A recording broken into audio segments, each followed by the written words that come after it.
Weird. We can't all make declarations of hatred at the same time. Hi, everybody. There are dozens of us. Dozens! 你好中国，只叫西纳，我爱更尊重中。石油上。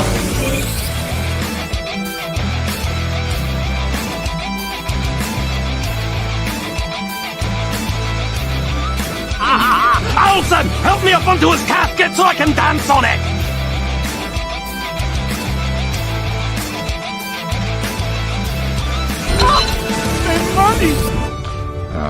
I don't care. But how did you ever find us? Oh, easy. We just read the screenplay you left us.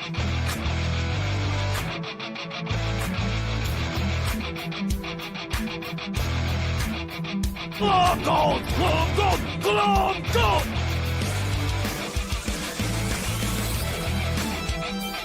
You get nothing! You lose! Good day, sir!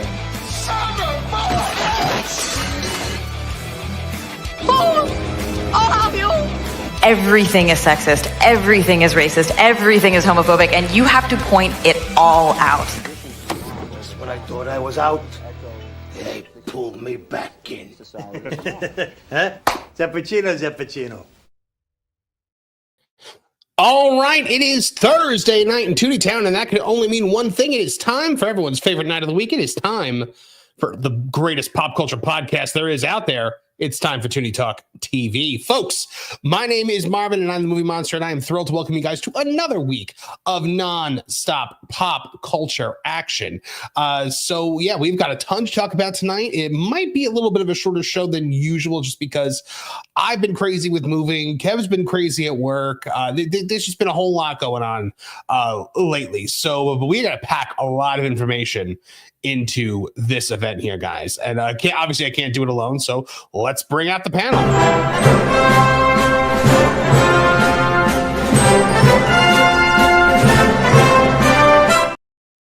Lauren, my friend, how are you?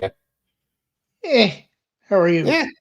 It's just that kind of night, huh? We're all high energy tonight. I think we're all in a mood, I think is the best way to put it. So yeah, kind of. I think that is I think that the whole country is kind of in a mood this week. But the pop culture news waits for no man, Lauren Connor. It's a bit like a hangover without any of the good parts. It's like this week has just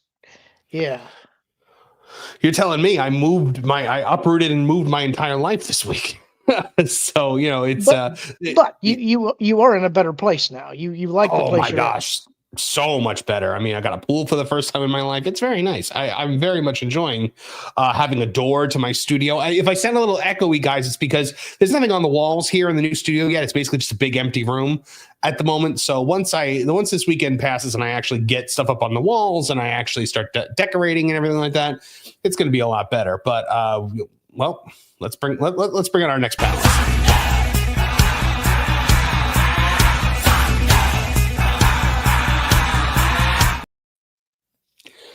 Oh, Nolan Thunder is here. Hello, Nolan. Hello, gentlemen. It can be a bit stressful and painful at certain times of the month, but you know what? We're just going to get through it. We're going to have a great show tonight. Certain times of the month? What are you, manstrating?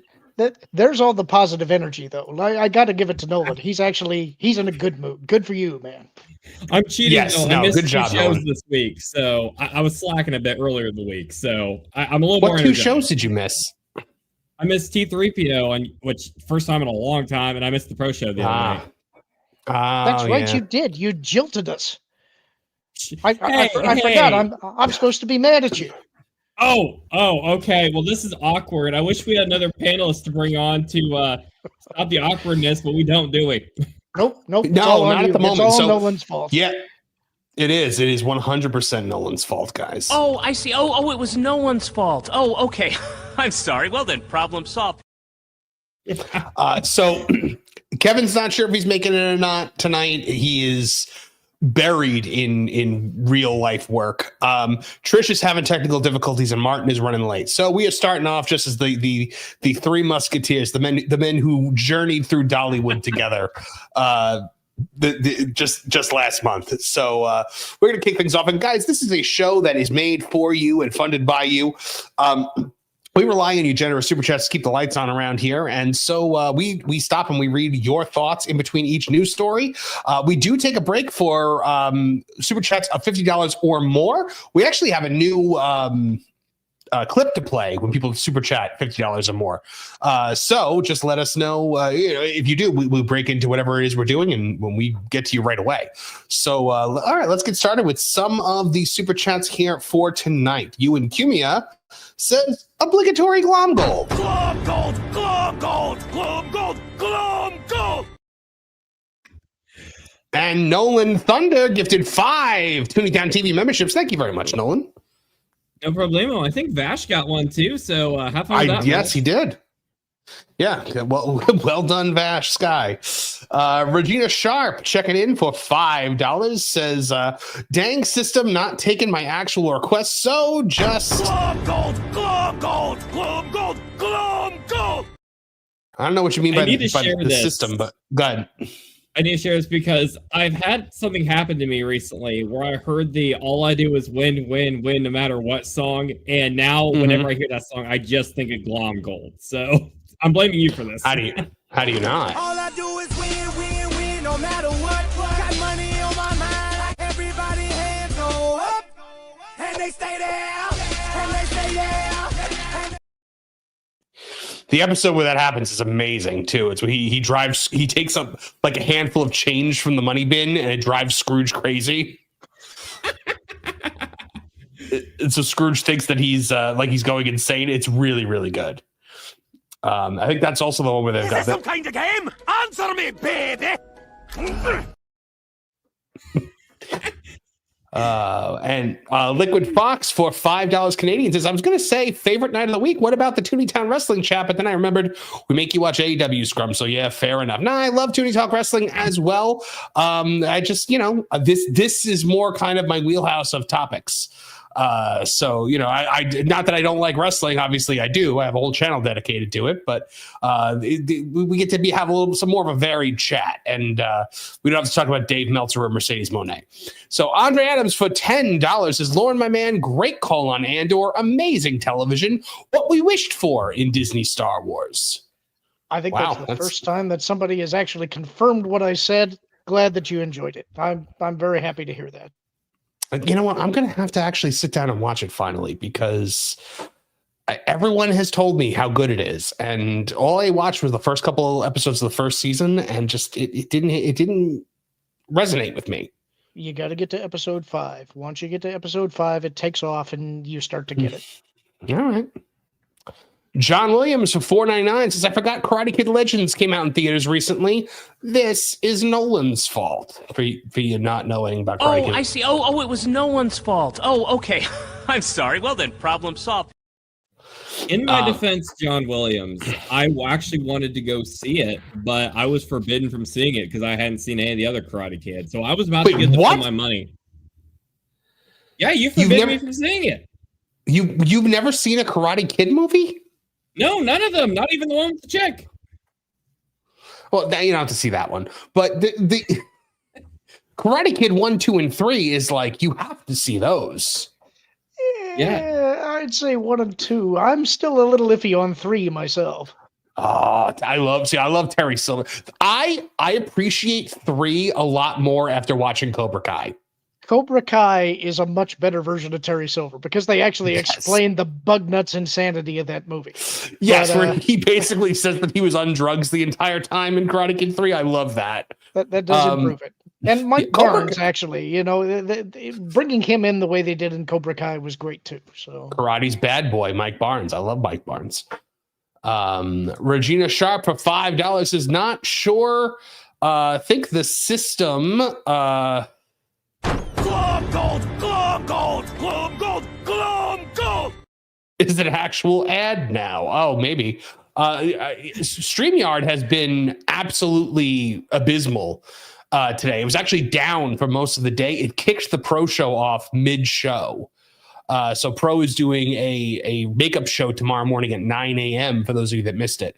But yeah, like we almost didn't have this show tonight just because I wasn't sure if it was going to come back or not. And it wouldn't let Trish in. So StreamYard, we're having a lot of issues with StreamYard today and most weeks. And it's very expensive. So you might start looking at other alternatives. Technically, I don't think it's a StreamYard issue. I think it's a Cloudflare issue. There were major issues with lots of providers today because Cloudflare is having issues with their content distribution system and a few other things. So there's a chance that you would have been impacted even if you were on a different platform. All right. That makes sense. Liquid Fox for $5 says, Marv, I would think you would know by now that I'm not to be taken seriously. We know you love Tooney Talk Wrestling. It's helping pay for your Tesla. That is true. It is. Which I'm hoping by the end of the month I can actually start putting together the process to get said Tesla. So I'm very excited for that. Chef Eddie, member for 6 months, says, I feel like we haven't mentioned Highlander 2 yet. I don't think we have yet. And we're still not going to. Yeah, well, I will say one of the things that's going on the wall in my new office, Lauren, is the Highlander sword that you watched me buy and refused to hold. Well, yeah, great. Enjoy it. I will. I will enjoy it. I will. I told you I was gonna. It's a monument to tackiness.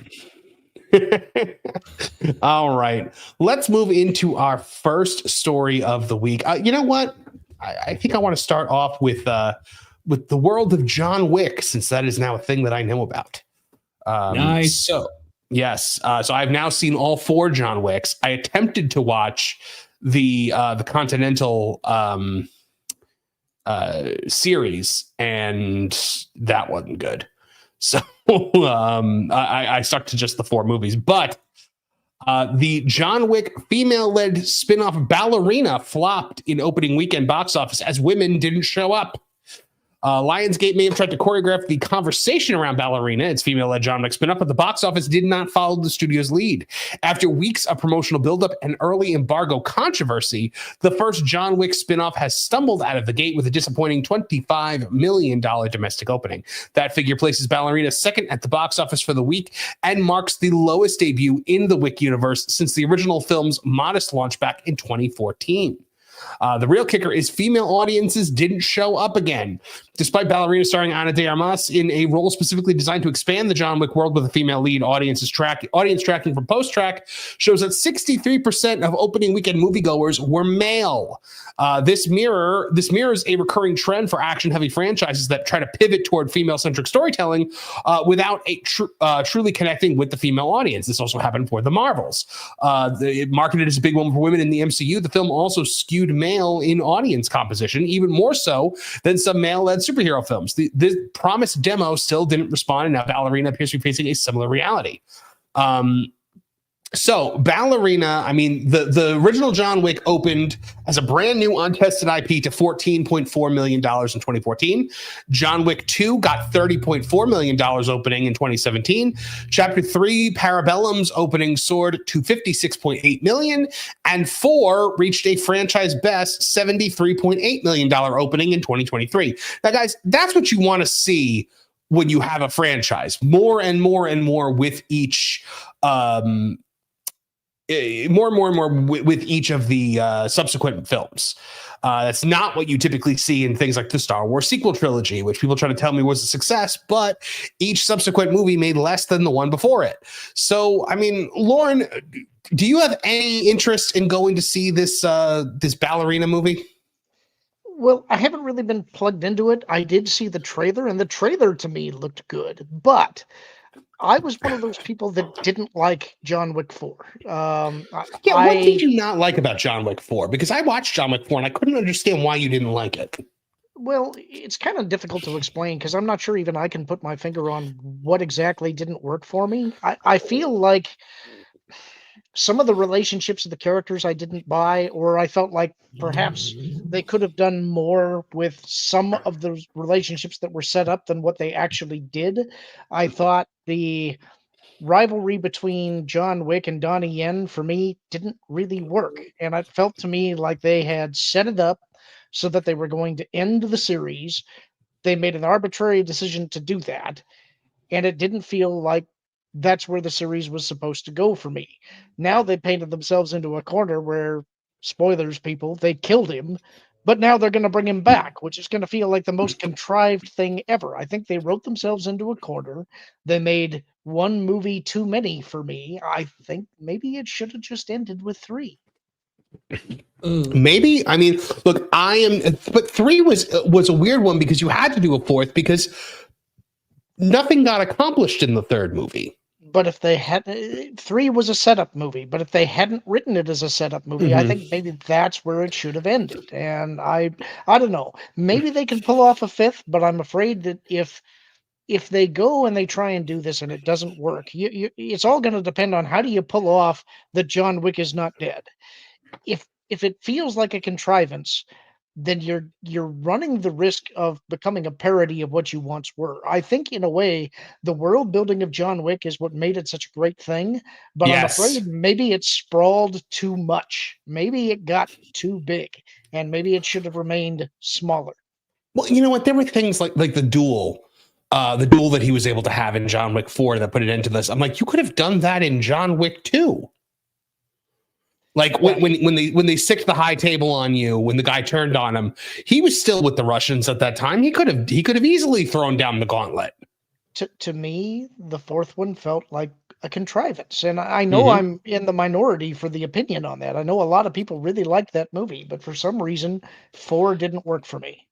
I think a lot of people just like to watch with the gun fu, like the big action scene, him rolling down the stairs for like 3 minutes. People just really like those action sequences, and that's kind of what the movie's about. And I mean, I can't complain. I'm one of them. But yeah, no, you're right. There were a lot of contrived plot moments, I think. And Ballerina takes place during John Wick 3. That's how John Wick is in it. See, now I mentioned to you there was sort of a pseudo spinoff, which was Nobody, which you weren't aware of. And I really like that movie. I'm a little concerned about where they're going with Nobody 2, because they dropped the trailer for that, and that was not the direction I expected them to go. But what direction did you expect? Well, not a hyper-violent National Lampoon's Vacation. Let's put it that way. Right. I think if you haven't seen Nobody yet, watch that and let me know what you think, because I think that movie is pretty special too. Yeah, no, I'm gonna. It's on my list of things to watch. I had not watched it because I have found that I can't really enjoy Bob Odenkirk unless he is Saul Goodman. Like, he is so that character to me now that I just see Saul Goodman in everything that he does. To me, that's kind of why Nobody was special, is because he's the last guy that you expect to be an action guy, and yet he owns that role. And I for me, that's a standout role for him. I really hope my misgivings about Nobody 2 are wrong, because I loved the first movie and I'd like to see it become just as big as John Wick. You know, I'm trying to think of how I felt about Donnie Yen in that movie. I liked the character. I liked the idea of, I always liked the blind martial arts, and I never complain about seeing Donnie Yen in anything. I love he has those Bruce Lee fast hands. Yeah, I like Donnie Yen too, but for me, somehow I can't put my finger on it. It just didn't work. And there was the other relationship with, I cannot think of his name right now, the other Japanese actor that he's taking refuge in with his. I would have loved to have seen more of that relationship instead of just the implied history, Well, it's like in every movie he's got some new like blood brother friend that like you've never heard of before. which is part of the fun, but it's also it's why it starts to sprawl and get. It's like maybe you just tried to do too much. Maybe it's better when it's smaller. You go back and you look at John Wick 1, and that is a beautiful self-contained movie that implies an awful lot. It was so much fun. 2 for me was also a misstep because I felt like it was a movie that they realized they had a real hit with John Wick and we need to make another movie, but I didn't particularly care for the villain or the way that one came off. I loved the third one though. The third one, it's another one of those bug nuts action movies, but the entire introduction to that movie to me is just fantastic. So you know what, they go above and beyond.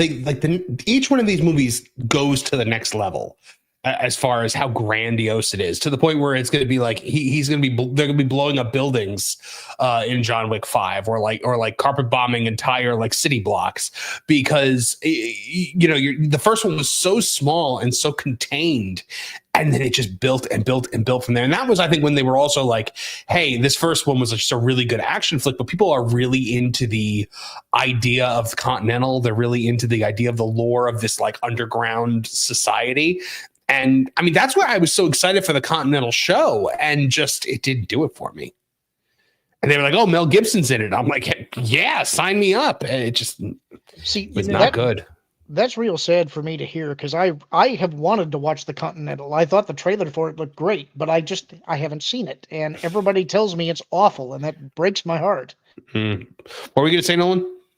I was going to say, to follow your point about how the movies just progressively get bigger and bigger, that I think ends up to, if we're going to bring this back to Ballerina, this film's detriment, because before seeing it, I was really excited going into this. I was hoping it would be after what was teased in John Wick 3 about who is this character, what is her story. The film itself is more so kind of a rehash of what you expect from the John Wick series, which is a series, that's about like vengeance and redemption, that kind of stuff. And it's playing the same tropes you've seen 4 times now. We're technically in the 5th film in the series, and they're not doing a lot to really branch out from where it started. I was hoping that we'd see something that was going to be a bit more of, oh, what's her unique situation, and how did she end up in this mess? And once again, it becomes the same, like, okay, we're going to have a story about vengeance or trying to escape from something you don't want to be a part of. And it ends up becoming more like Lady John Wick. Now, as Lady John Wick, I don't think this film is woke, and it's actually a very entertaining movie, but I can't help but feel a bit disappointed to that. It just feels like they're just trying to do the first John Wick movie again. And this is the 5th time they've done this. Even if the films are entertaining, it still becomes a problem.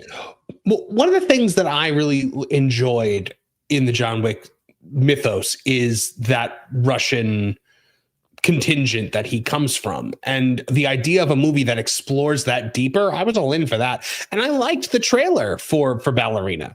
I was of the impression that the scene that you see of John Wick in the trailer is the only time you see John Wick in that movie, but apparently I'm wrong. I've heard that he actually is in like multiple. More than one. I think he comes back at the end in a big way, from what I've heard. Spoilers, but so did you see it, Nolan? Yeah, I went opening weekend. Oh, okay. Yeah, no, actually, for my birthday, me and my family went to go see it. It was a good time. We were all a bit cautious from some of the things, like, is this going to be another Rey Skywalker gender swap type situation? And the film is actually a good female-led action film. Like, those can still exist without being woke. And, she's pretty. I like seeing pretty girls kicking butt. I like that sort of thing. And I will say, what they do with Wick is fun. And the action scene, which I will not dare spoil, but the action scenes they do towards the end are actually some of the best in the series.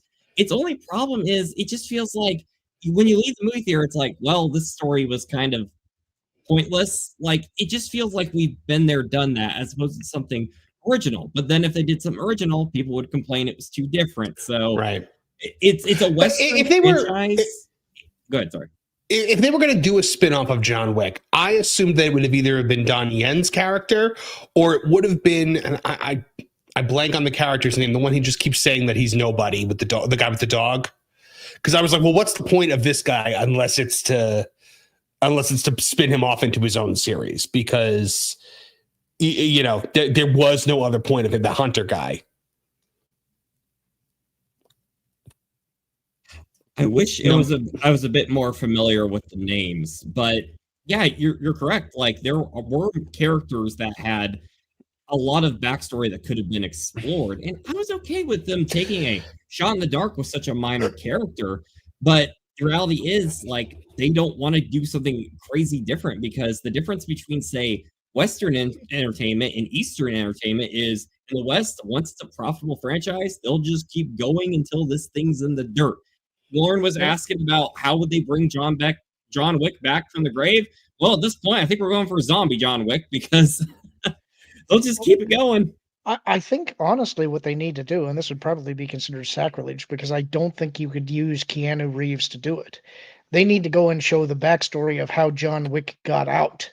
They need to show the mission that Vigo put him on, the impossible mission where he basically takes all of his rival families out, gets all of the material to give them leverage over the other families and become the crime boss, and then have the happy ending where he gets to go be with his wife for however long they're together until she dies of cancer.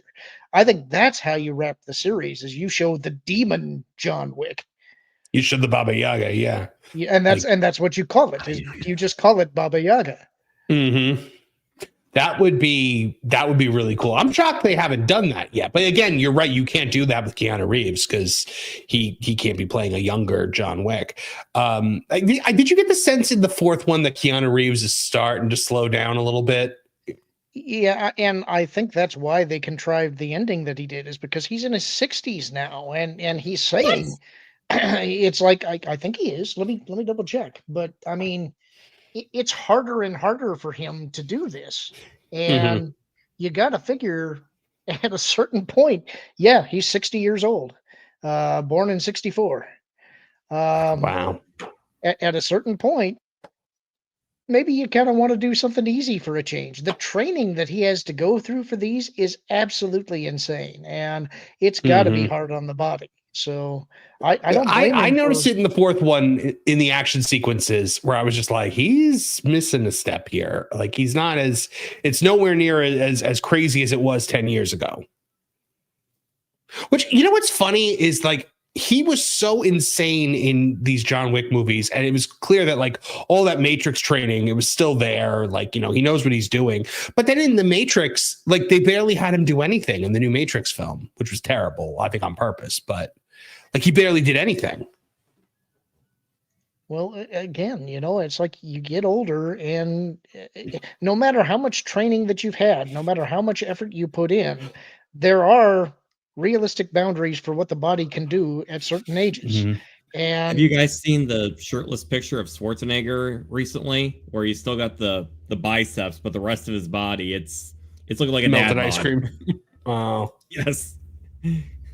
I have not seen that. I don't think I want to. It sounds like it'd be sad. Time is cruel to everybody. You know, there's you can try and maintain as much as you want, but the problem is your cells are making copies of copies of copies, and eventually some of it slips. There's nothing that can be done about it. Yeah. All right. So John Wick 5. I mean, look, the way it's going to be some contrived way they bring him back. I mean, the director has already said, hey, like, he's definitely still alive.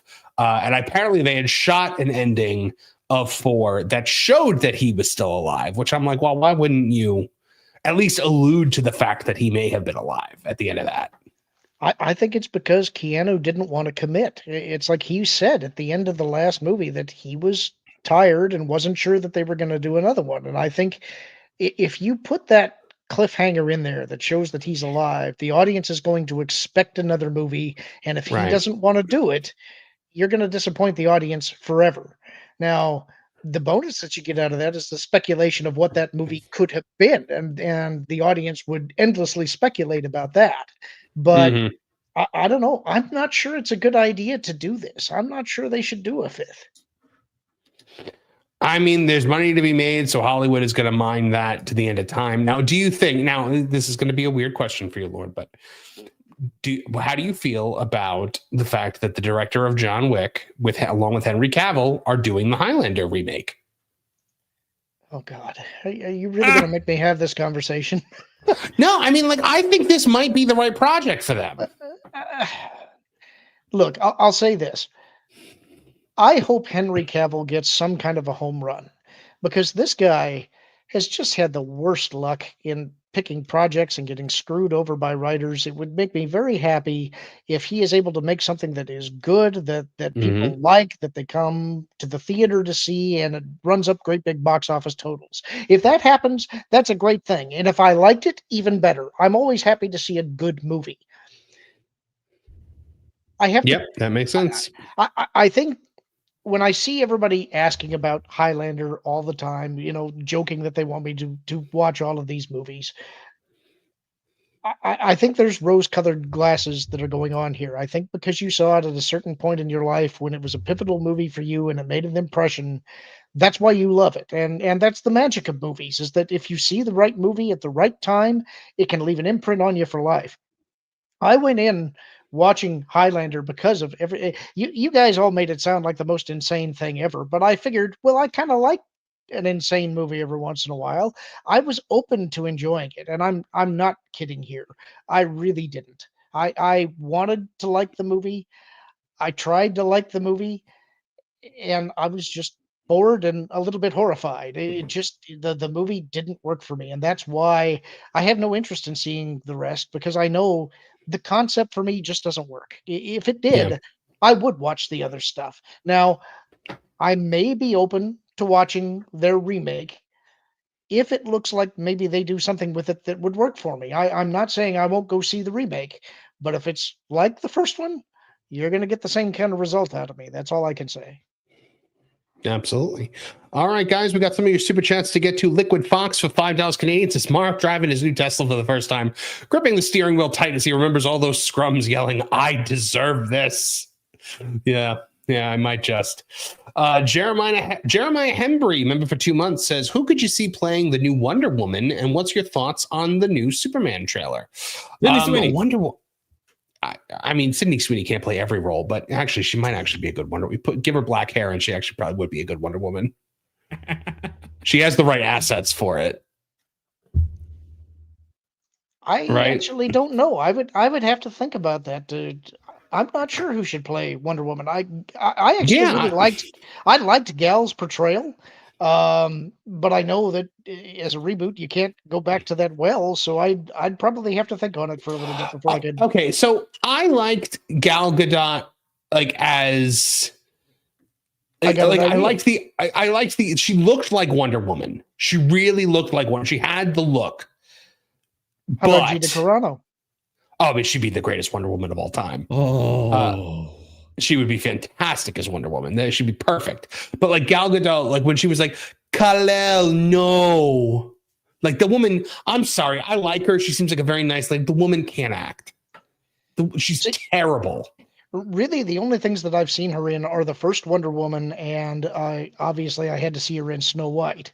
I thought she did fine in the first Wonder Woman, but I haven't really seen her in anything else, so I can't. You didn't see Justice League?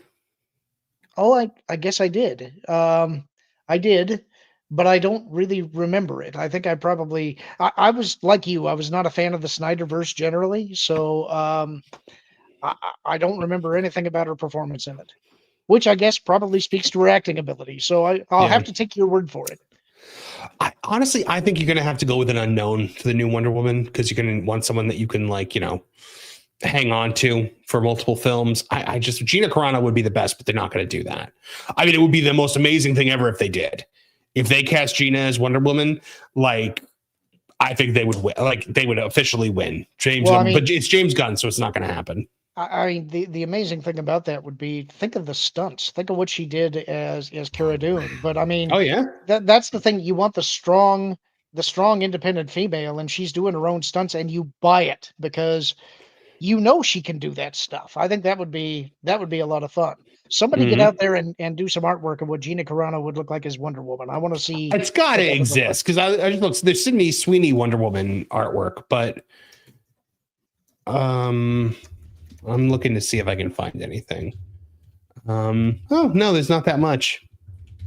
It's just like her head superimposed on Gal's body, but no, not really. But I mean, she would be perfect. She looks like one. She looks like she could be Linda Carter's daughter. So, but that new Superman trailer, I know like a lot of people didn't like it. I actually kind of dug this one.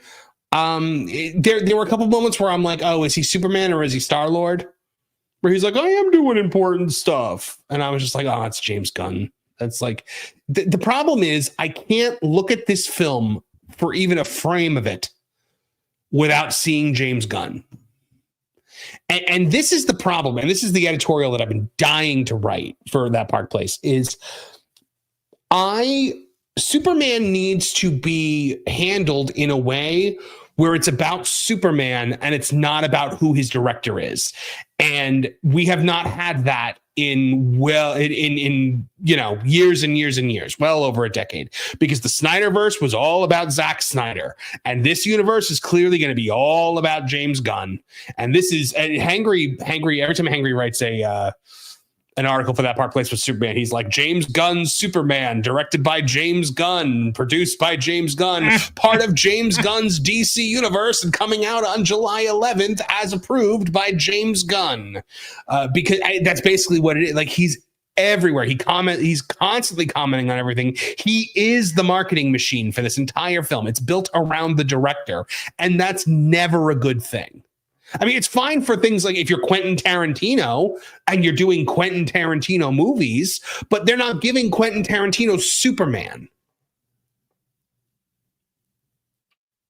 I don't know. Yeah, I have really mixed feelings about it because we've talked about this before. It feels to me like they're doing this in the modern day, but they're going for a Silver Age sensibility. And I don't like anything about the art direction of the picture. And every shot that I have seen looks oversaturated and blown out. And that's my first worry about the movie, is that I'm not sure I'm even going to like looking at it. I'm afraid it's going to be too bright and searing and washed out. I also feel like tonally it's going to be all over the map, and I'm not sure that it's going to have the focus that it needs.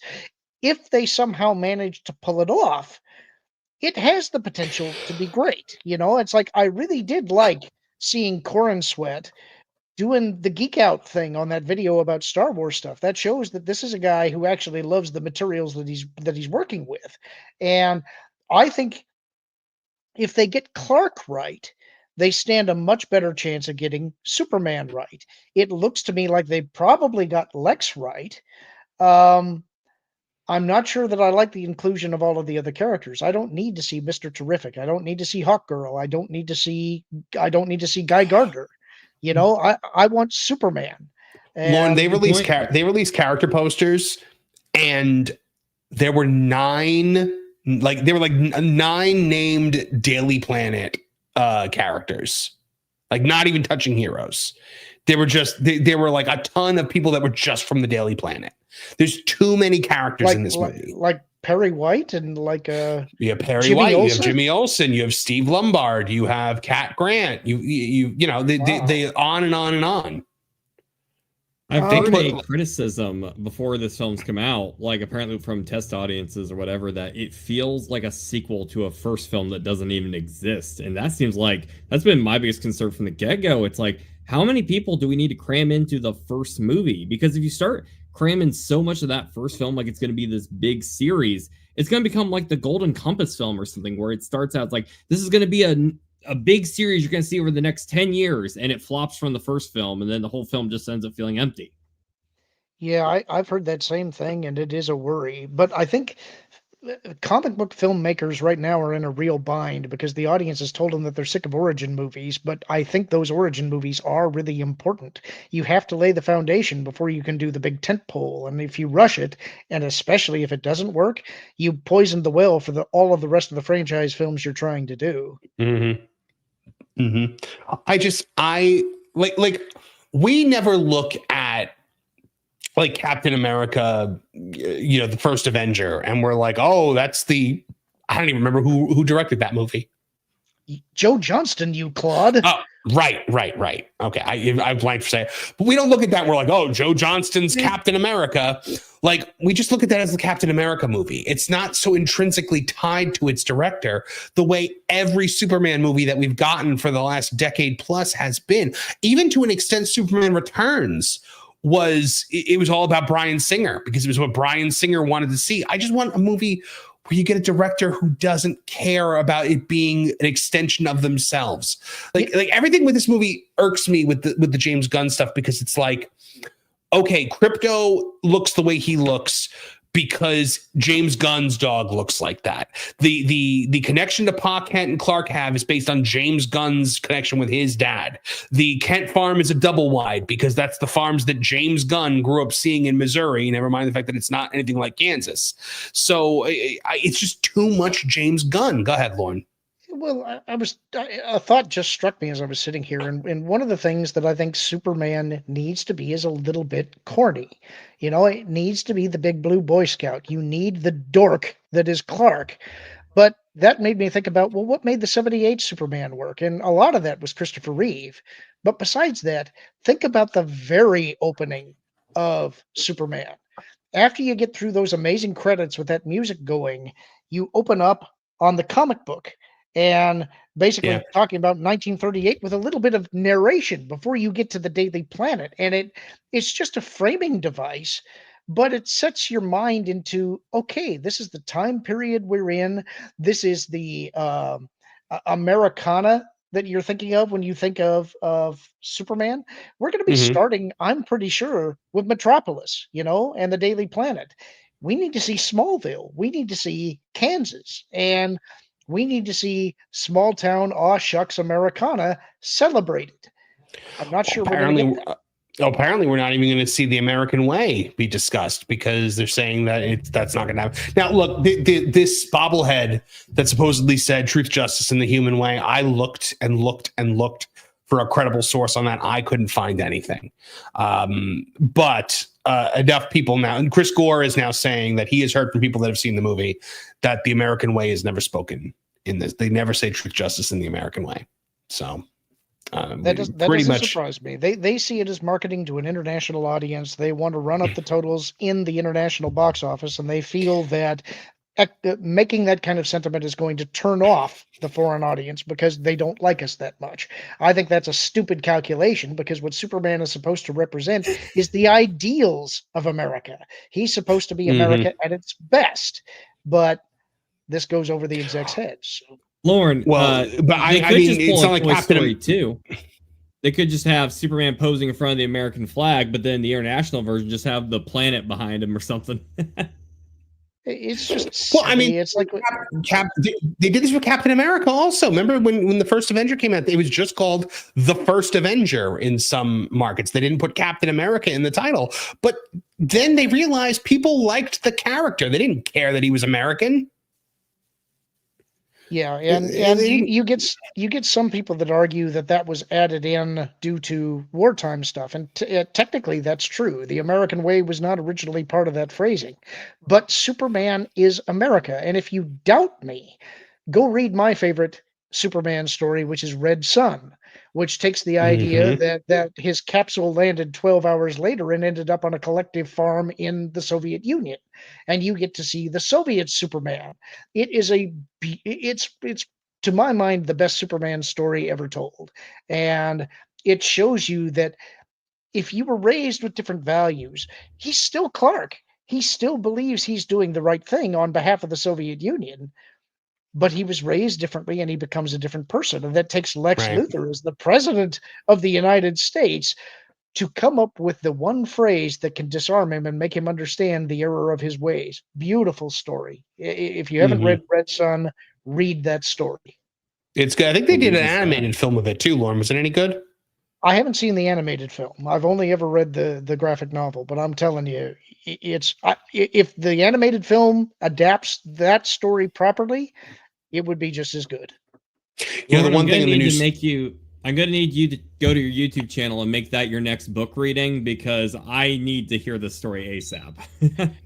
I don't think it translates as well with comics. If it was novelized, then I would do it. But it might be. You never know. I mean, Nightfall was novelized, the Batman book.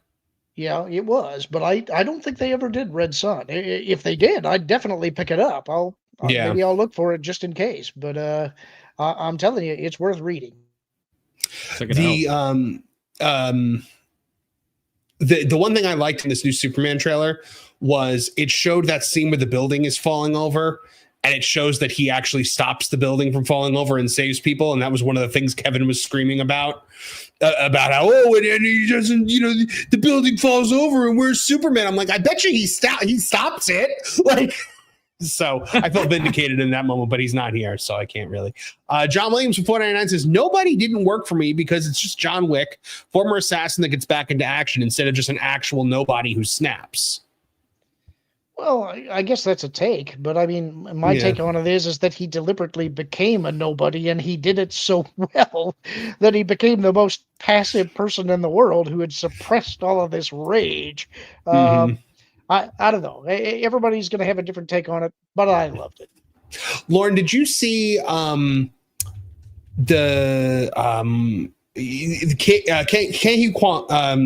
Kwan is in like a John Wick style. I think it's like a comedy. Love Hurts. Yes. I saw the trailer for it and I was like, this actually looks kind of cool. And I kind of like the idea of Ke Kwan as like an action movie guy. I don't know. Yep. I mean, he did do stunt coordinating for a while, and I wanted to see it. I have not done it yet. I do. It's on Peacock. Yeah, it's on my list on Peacock that I really want to watch. So, I mean, obviously, yes, it looks like more of a comedy kind of thing, but it's kind of taking that John Wick, former assassin who's living a regular life now has to come back. We're seeing a lot of those now. So I guess John Wick created a new genre. Andre Adams for 499 says the Vigo scene checking his son about crossing John Wick was absolutely insane. Now, before I've ever seen John Wick, I saw that scene because it's something that they teach in writing now. Like in writing classes, that scene is like, this is how you establish a main character, is this scene. Because we have not seen John Wick do pretty much anything at this point. We saw that he speaks Russian, and that was about it. That scene tells us everything we have to know and establishes John Wick as the force of nature that he is going to be in this film. Interspersed with the, him slamming the sledgehammer into the floor and pulling out the box of all the guns. It is maybe one of the most exquisitely written scenes of the last decade. Yeah, the best part of that scene, I think, is when he calls up John Leguizamo and says, "Did you strike my son?" "Yes, sir, I did." "Do you want to tell me why?" "Well, he stole his car and killed his dog." Oh, so much is given from that one "oh."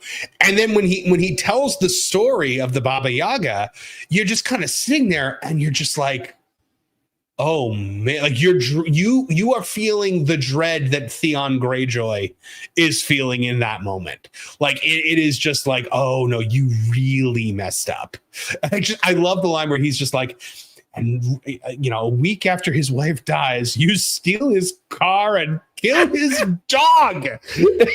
It's like that is the moment in that movie where you are just like, this is the most perfect beginning, act one of any movie that's ever existed. Like that movie alone, like, how like the only thing that I can just use to describe it also would be the trailer for Taken, where the only thing we saw of Taken before it came out was that scene of Liam Neeson on the phone, and that was enough to get everybody in the door for it. Now here's my question.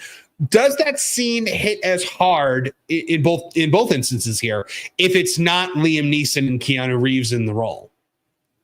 No. Because they have people going to the films, they know that Keanu Reeves is Neo. They know Liam Neeson is a certified, BA. I'm going to push back on it. Imagine that Keanu had never made a movie before, but his first movie was John Wick. I think it still would have made him that big of a superstar. I agree, Lauren, but I'm going to push back your pushback because say they were describing Cynthia Erivo. Half the importance of a movie, obviously, is, you have to make the right casting choice. Now, could it have been done with, say, another action star like, I don't know, maybe Stallone in his younger years before he became a major Hollywood star?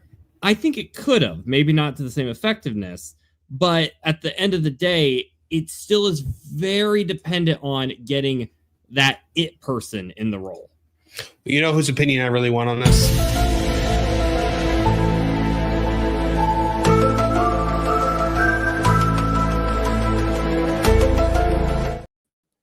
Martin Stone, ladies and gentlemen. That scene is one of the best ways to set up the nightmare protagonist.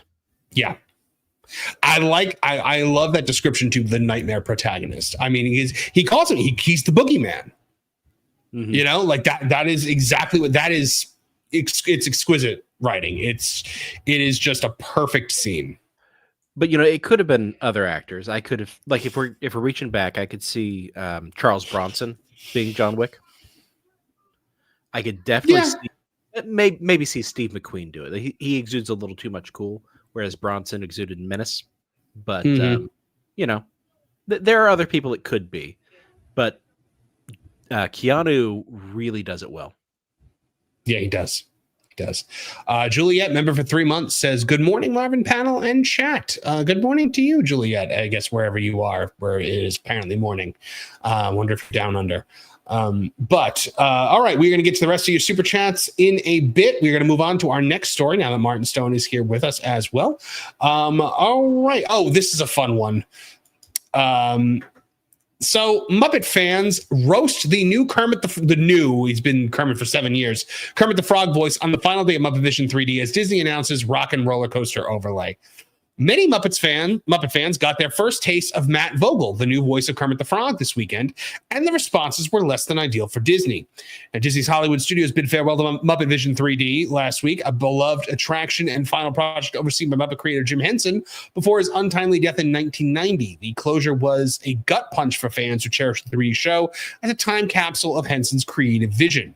Adding salt to that wound, Disney released a video on the final day featuring Kermit the Frog announcing that the Muppets would replace Aerosmith in Rock and Roller Coaster sometime in 2026. But for many, the announcement was overshadowed by the jarring voice of Kermit performed by Matt Vogel, whose interpretation has struggled to win over longtime devotees since he assumed the role in 2017. Now, guys, have you ever heard Matt Vogel as Kermit the Frog? Yeah, I had to watch the new Muppet Babies with my kids. Is he Kermit at that? I think he is. It's certainly not old Kermit. Well, Lauren, have you heard it? Yeah, I have. Yeah, but to me, it sounds like he's getting worse. Yeah, and that's it's getting further away. Yeah, it's getting further. Nolan, have you heard it before?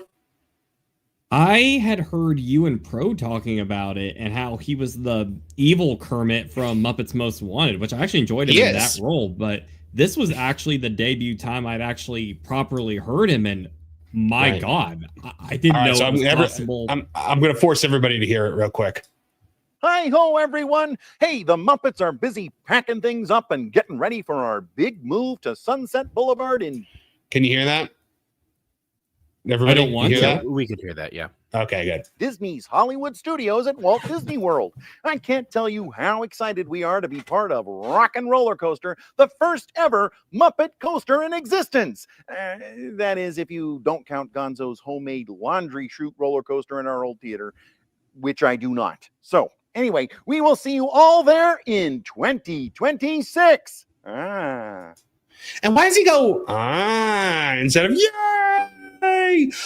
Kermit is a voice that literally everyone can do. Everyone's got a Kermit voice. Everyone except Matt Vogel. It sounds like the voice you'd hear. You guys know on Fiverr, when you're looking up voice roles sometimes, how they'll have people who will do impressions of famous characters to do like happy birthday for like a loved one's. This is what it sounds like. It sounds like budget Kermit the Frog. It's awful. Mm-hmm. It is. Ryan Damon pointed out something that's absolutely correct. That At the end, he says, that's Fozzie's line, not Kermit's. Yes, it is. It definitely. I'm seeing. Oh, I can't find. I was trying to find the clip of him trying to, like the clip of Constantine trying to learn Kermit's voice because it sounds exactly like that.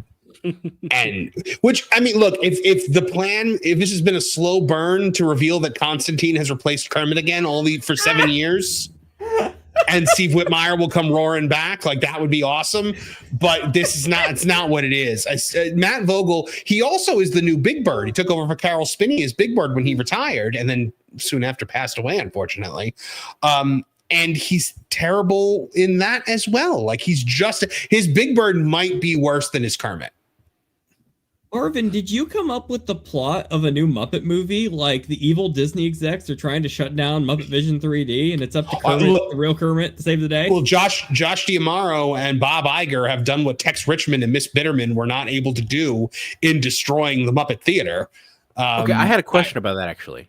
Mm-hmm. I saw a picture of like a construction wall that went up over the Muppet Courtyard that said Richmond Oil. That's real. That's fake. No, that's fake. That's got to be fake. Yeah, no, that's. I would love to. A deeper cut is if it had said like property of Bitterman Bank or coming soon Club Dot, because that was the plot of It's a Very Merry Muppet Christmas Movie, where Miss Bitterman, played by Joan Cusack, is trying to take over the Muppet Theater to turn it into Club Dot. Which was going to be a nightclub. And yeah, it's literally the plot of two different Muppet movies that, evil, out of touch, rich person tries to take over the Muppet Theater and the Muppets have to stop them. Well, this time they didn't stop them.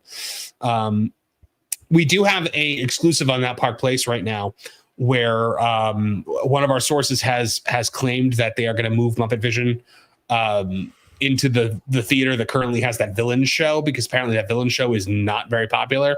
People really don't like it. It's getting a lot of really bad, fan feedback. So they're saying they might move Muppet Vision over to there and redo that theater and make that entire area kind of the new Muppet Courtyard, because Rock and Roller Coaster is also right there, which would be great. I'd be all for that. I would forgive them for a lot of things if they did that, but man, one thing you can't forgive is this Kermit voice. Let's see what some people had to say about it. So this Fake Wizard, who, if you guys have watched the Pro Show, you've seen Fake Wizard, says, "Where is the real Kermit and what have you done with him, you sick monsters?" Somebody else, somebody says, "It's awful. You can't convince me this isn't done on purpose to repel people. An AI Kermit would have sounded better than this awful thing." Oosh. Ouch. That's a rough Kermit voice. Is the real one okay? Gosh, I hope the awful voice actor Disney got for Kermit is not indicative of the caliber in the upcoming changes. However sad and disappointed, I wanted to hold on to at least 5% of hope. This one's, I still can't get over what a terrible job they did replacing the voice of Kermit. Not even close. Ruins it. And of course, before his passing in 1990, Jim Henson had handpicked a gentleman by the name of Steve Whitmire, who played Bean the Bunny and Rizzo the Rat and Wembley Fraggle. He was supposed to take over as Kermit. Now, obviously, this wasn't because Henson knew that he was going to die. It was because Henson was about to take over a lot more responsibilities in the partnership with Disney. He was going to work with Imagineering. He was going to be working with audio animatronics. There was going to be an entire new generation of Jim Henson through the Disney parks before he passed away. So right, the same way that Walt Disney had to give up being Mickey Mouse because he had to run the company. Exactly. Yeah. So Whitmire was going to take over from him for that, and then he took over when Henson passed.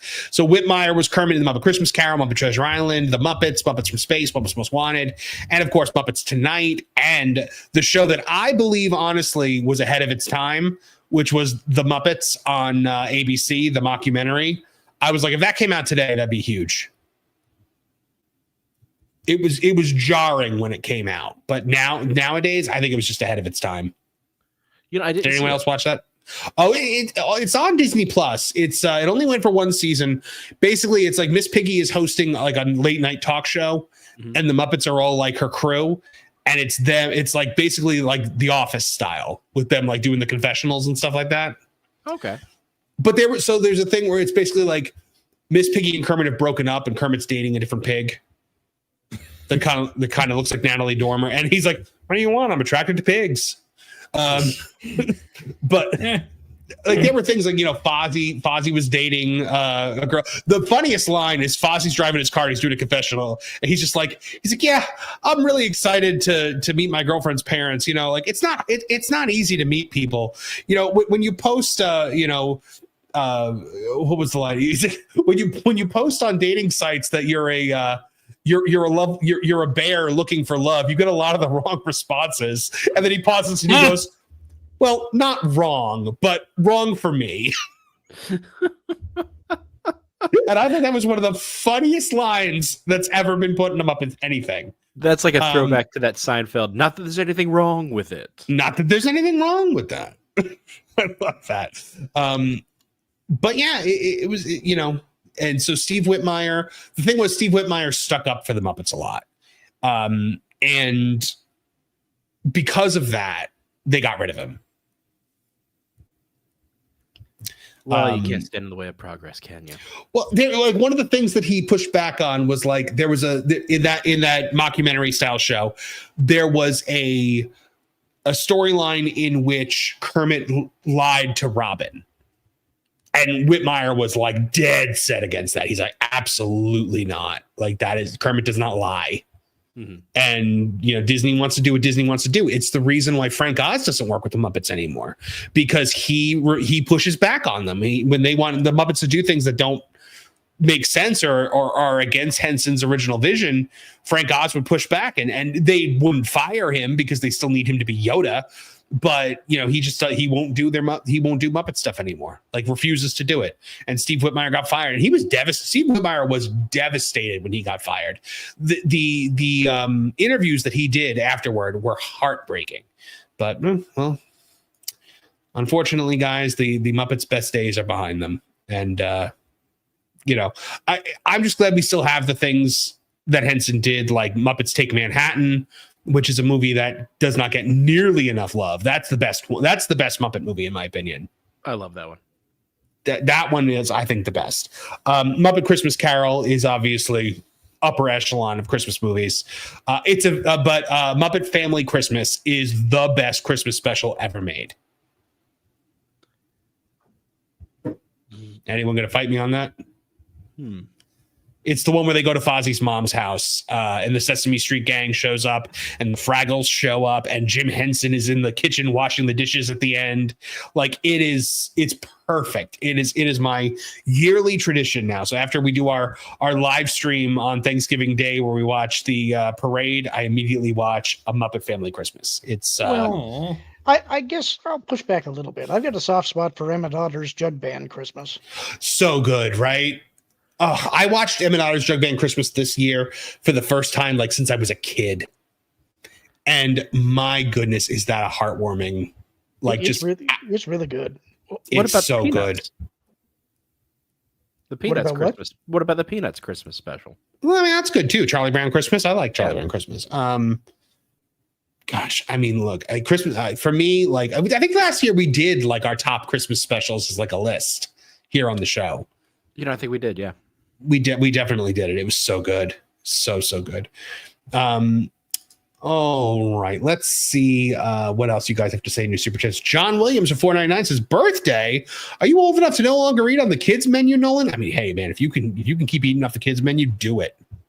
Yeah, you get a Star Wars Revenge of the Sith Happy Meal toy. I'll take that. Mm-hmm. You get a toy, and the portion size is better.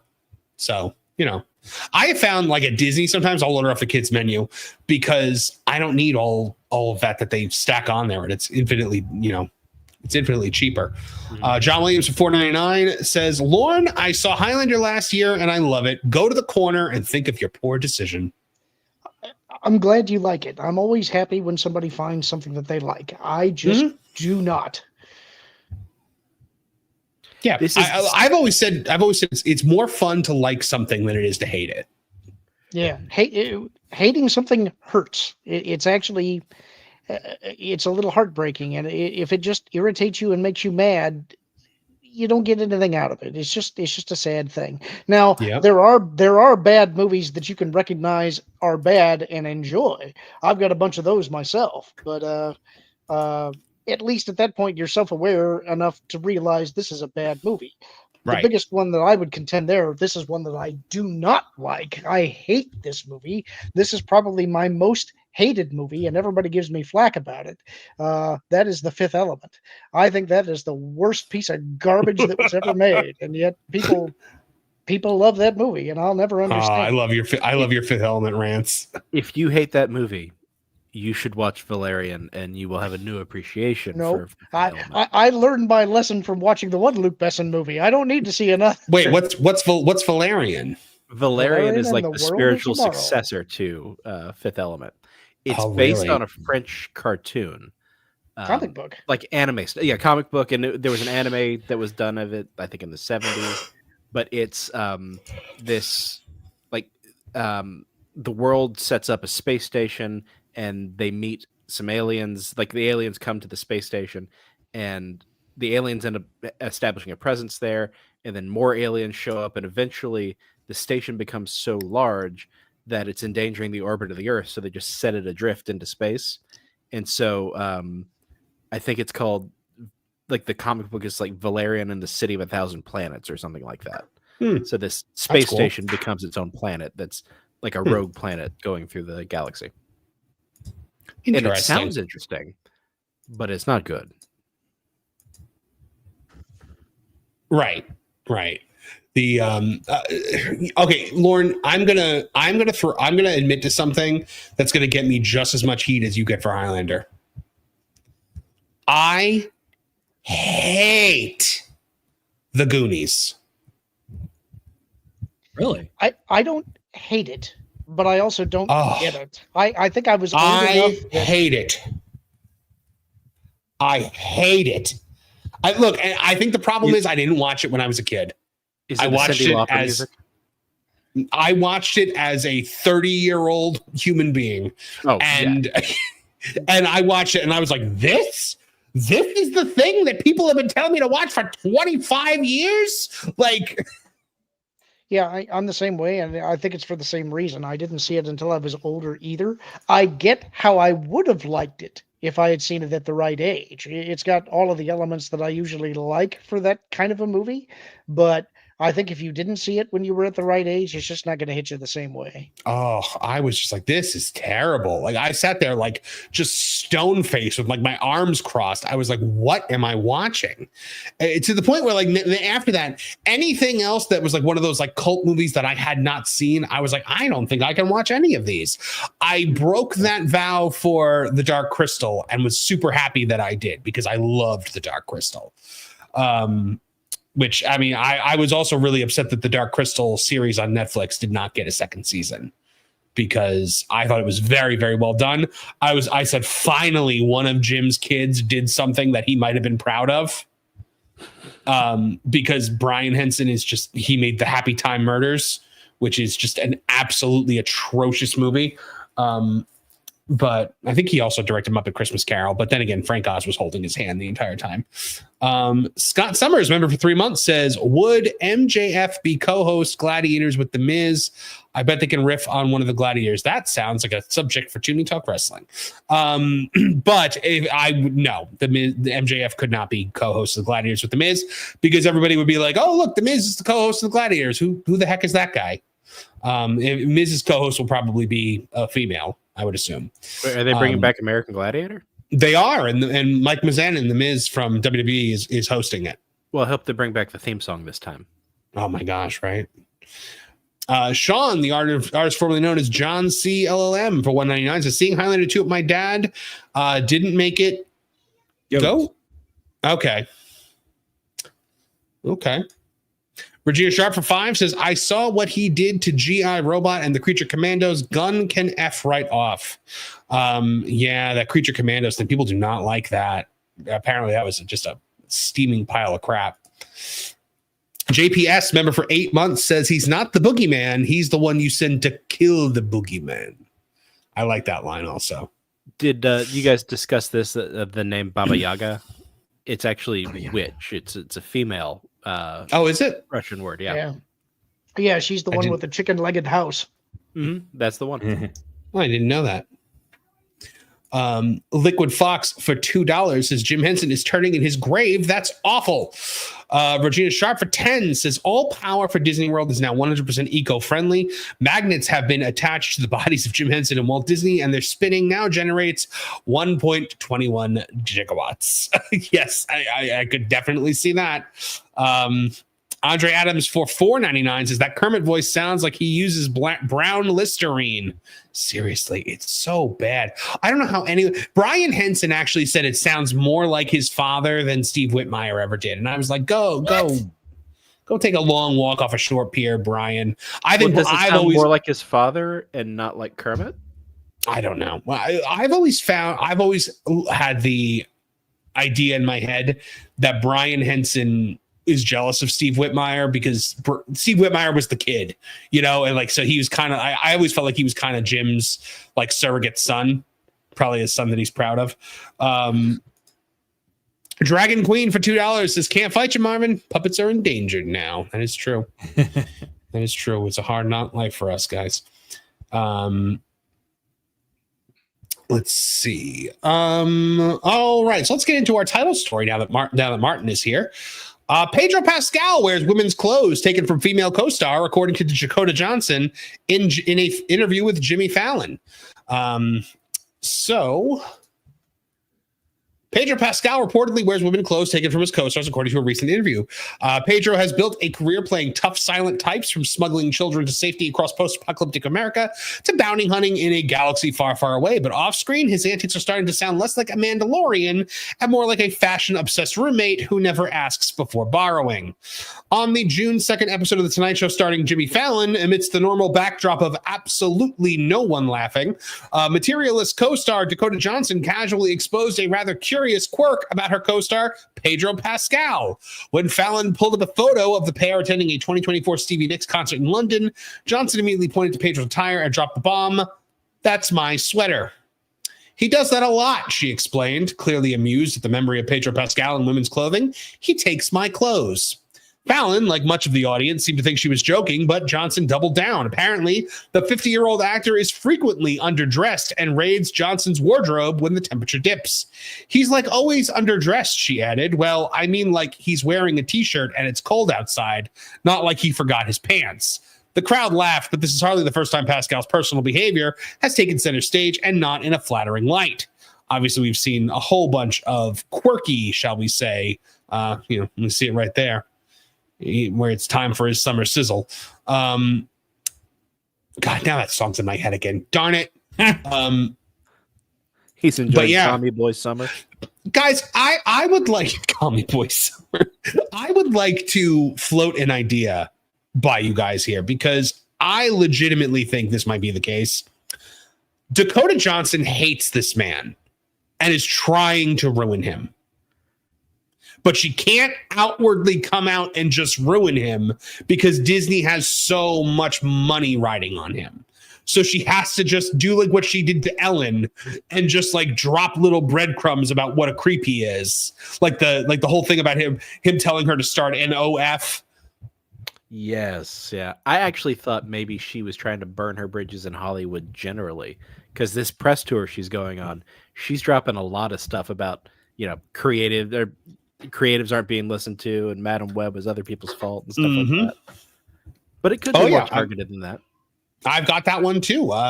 She said she accepts no blame for Madam Web failure and slams Hollywood decision makers without a creative bone in their body. That was in an interview with the LA Times conducted as part of her press tour. She said, it wasn't my fault. There's this thing that happens now where a lot of creative decisions are made by committee or made by people who don't have a creative bone in their body. And it's really hard to make art that way or to make something entertaining that way. And there's Sydney Sweeney. So let's just leave her up there for a little bit. But yeah, guys. So Pedro Pascal steals his co-star's clothing and wears it about. I just like the way you phrased that. I don't know why. It just sounded old-timey and I liked it. And he wears it about town. He is like, between him telling her that she should have an OF page, an adult subscription page, for those of you that don't know what I'm talking about, and now this, I really feel, because remember like when she like kind of like passive aggressively destroyed Ellen DeGeneres? Yes.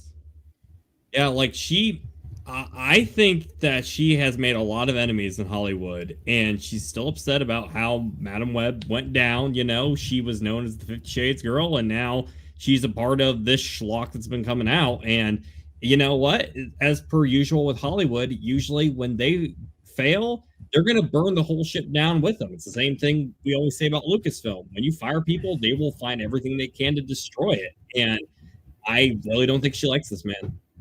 Also, are they the same size, or is he stretching out her sweaters? I don't know. Women wear big, bulky sweaters sometimes. I can't imagine that they're the same size. Yeah, maybe that's true. But I mean, like when she said the thing about the adult subscription page, I had to laugh because she's like, oh, like, you know, I don't know. Is that like a bad thing? I'm like, you were the star of 50 Shades of Grey. You know what this is. Like, you know exactly what you're doing. You are trying to take him down. I'm 100% convinced at this point. I mean, he is just, he's really trying hard to be the new Rachel Zegler, I think. Pro says it all the time, and I think he's right. What do you guys think? What I've said before is I think he's a very odd guy.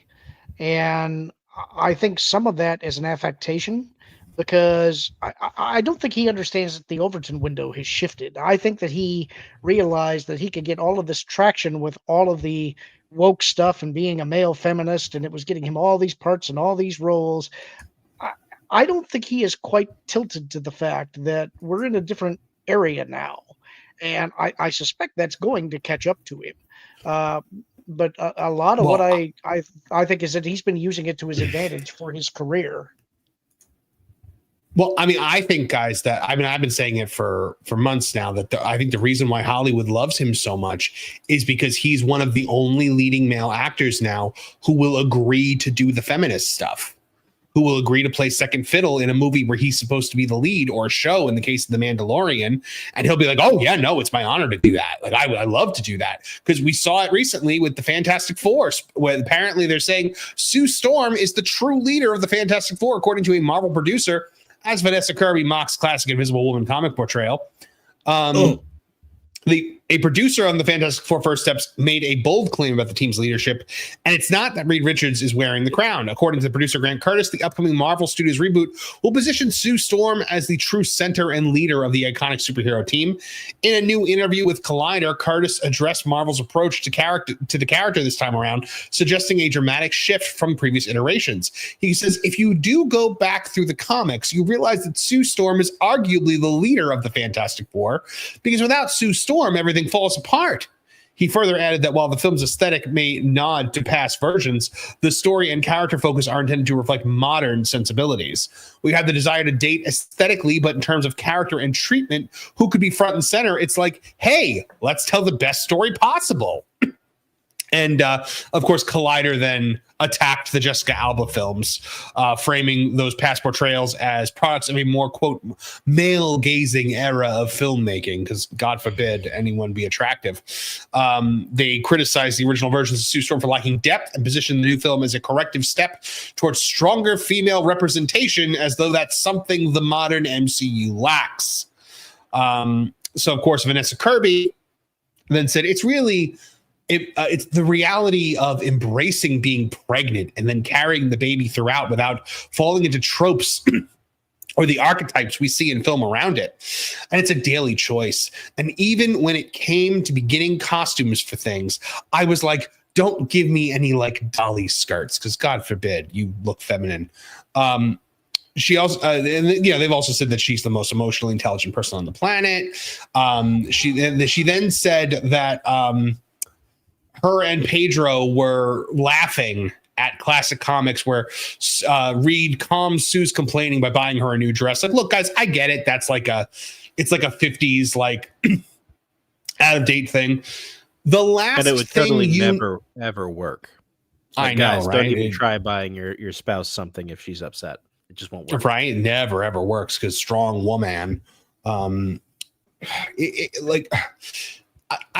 I get that it's a trope, and hold on, I gotta just play this real quick. Rising to the top, push it to the edge, give it all you got, barely break a sweat, strong woman, strong. But stop bashing the source material. I don't care what it is. Stop doing it. It doesn't work. It will always work to your detriment. Am I wrong there, guys? Because we saw it with Snow White. You are absolutely right, because the Fantastic Four is more relevant than this woman will ever be. They will not accept that. They are in this film because they are still somehow more beloved than any of these two schmucks will ever be. I wish I could give this film, I wish I could literally spend negative amount of money just to make this film lose money. This is an insult to Sue Storm. This is an insult to everyone who's ever bought the Fantastic Four comics. They think they can just tear into whatever they want and think that they are the new Messiah. This film is idiotic. Mm-hmm. Look at Rachel Aarons here says, whatever, feed me chocolate and tell me I'm pretty. Anyone the Fair says he could buy me a Roomba. And let's see. Sam Wolf, Life of a Military Wife says, you kidding me? I'm one of those girls you could bring home chocolate and flowers and you're immediately on my good side. Oh my goodness. Chef Ed, you're a monster. Sorry, Lauren, I stepped on your line. No, I just told Chef Eddie he's a monster. Why? What did he say? Oh, Lauren should watch this movie twice.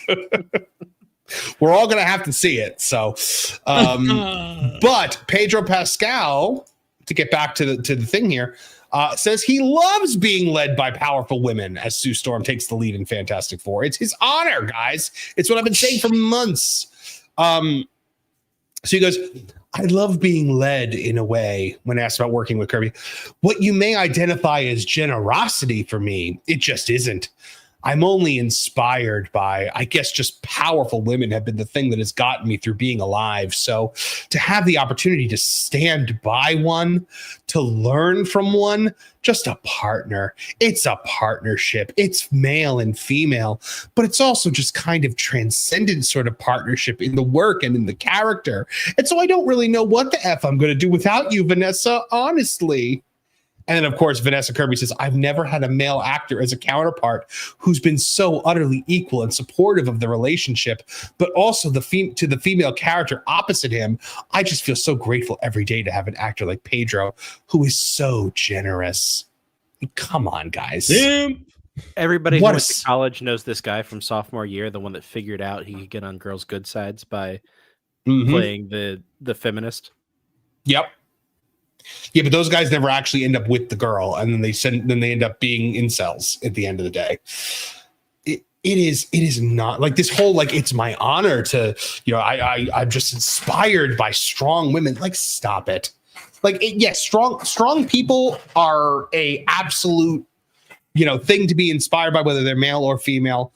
I'm all with you on that, but just you're virtue signaling, man. Like, this is virtue signaling of the highest order. It's nonsense. It just paints you as more of a soy boy simp than you already were, and we already have seen you lick a rainbow-colored rod and wear women's clothing.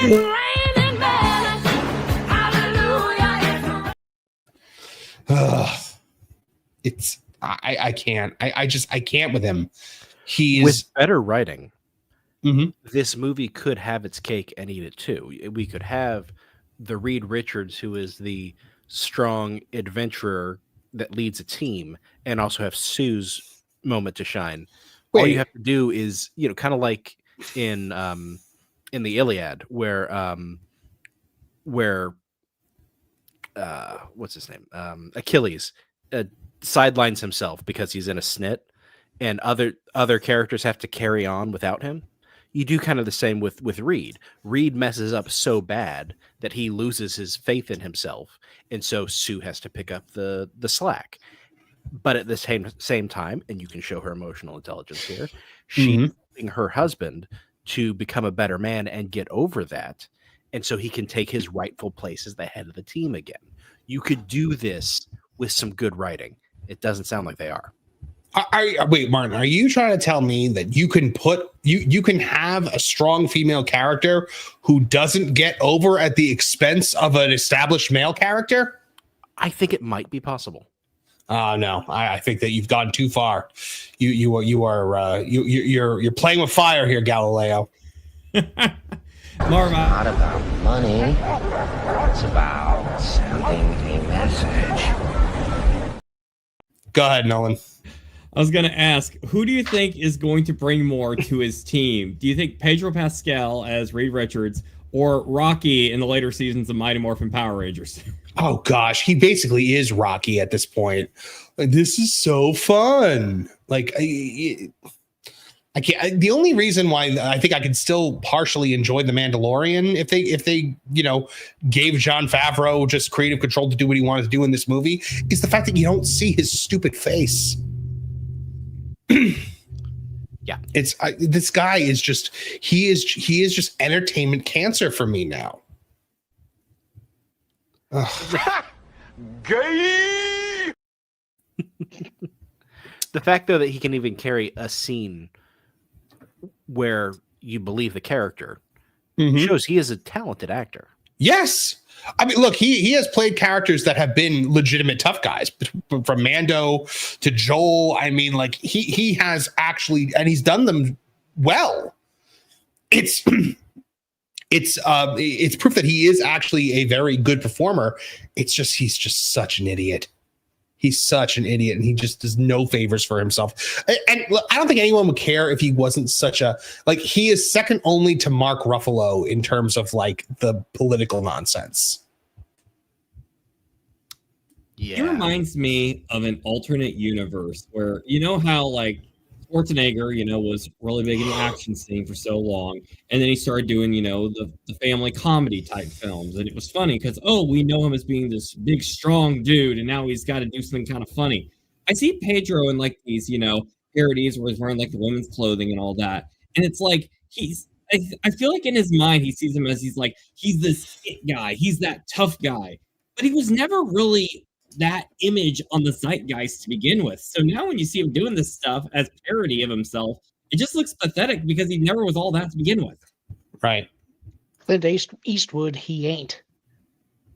No, definitely not. But now, do you guys? What do you guys think? Do you think that we're going to actually get the what do you call it? Do you think we're actually going to get Fantastic Four making any money?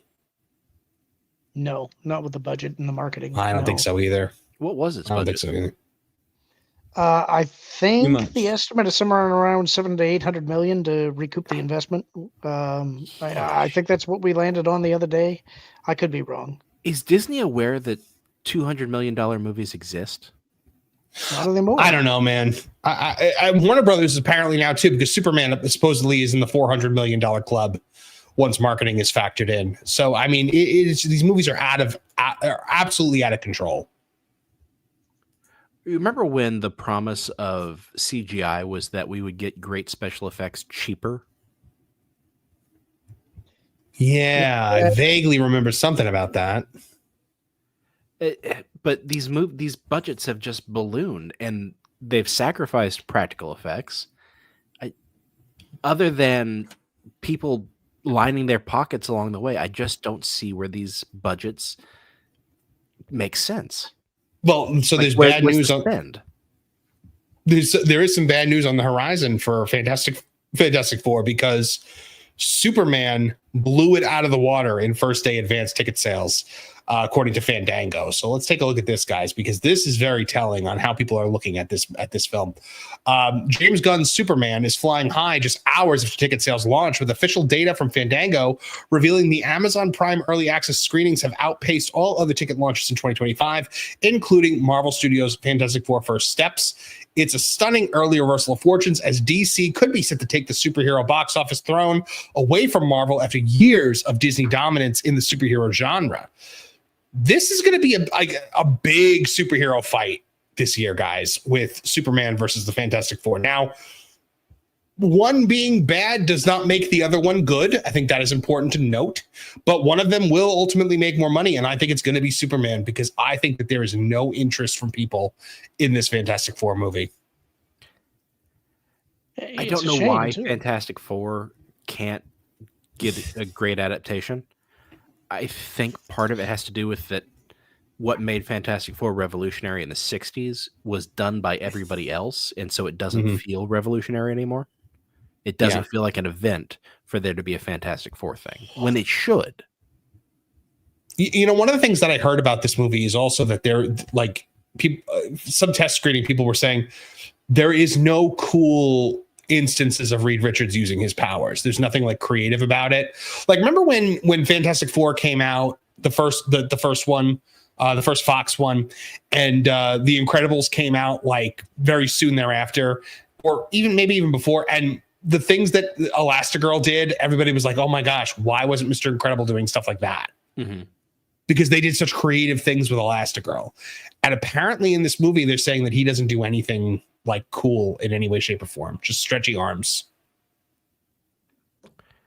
You know, the smartest guy on the planet should figure out interesting ways to use his ability. Right. And I mean, like, I think they wanted to position him as like their new Tony Stark going forward, and it's not going to happen because this movie, I don't think this movie's going to do well at all. I mean, the fact that Superman is that if a DC movie can overtake Marvel, the balance of power may shift, because honestly, at this point, I don't think there's a way back for Marvel, because Marvel has shown through this film that it is unwilling to even consider another path forward. Because before this film went into production, while the script was still being written, Marvel was aware that the MCU strategy was failing. And instead of going in a completely different direction, they doubled down with this, with the female Silver Surfer, and now Sue Storm, the most emotionally intelligent human being on the planet, being the leader of the Fantastic Four. They've learned nothing. You know, I know that Kevin has an absolutely great pitch for what they should have done with the snap and all that. But I'm thinking now, just from something you said, that it might have been interesting if instead of Tony Stark figuring out you could invert a Mobius strip, which, by the way, folks, just makes a Mobius strip. They didn't go to Tony Stark, whose expertise is engineering. They went to Reed Richards. And maybe Reed and Ben are the only two members of what would become the Fantastic Four left.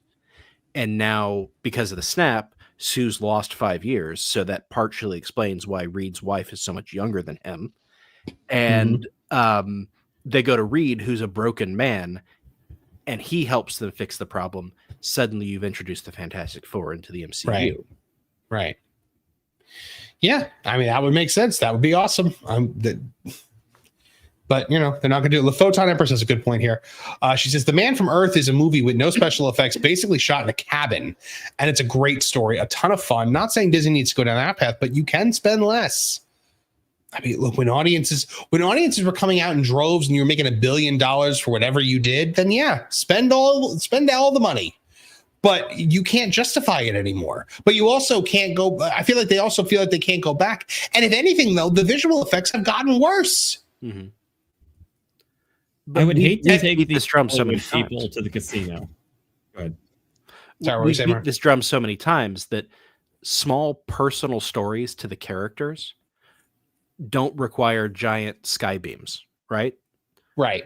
You can have a small story that is high stakes to an individual, and that's compelling.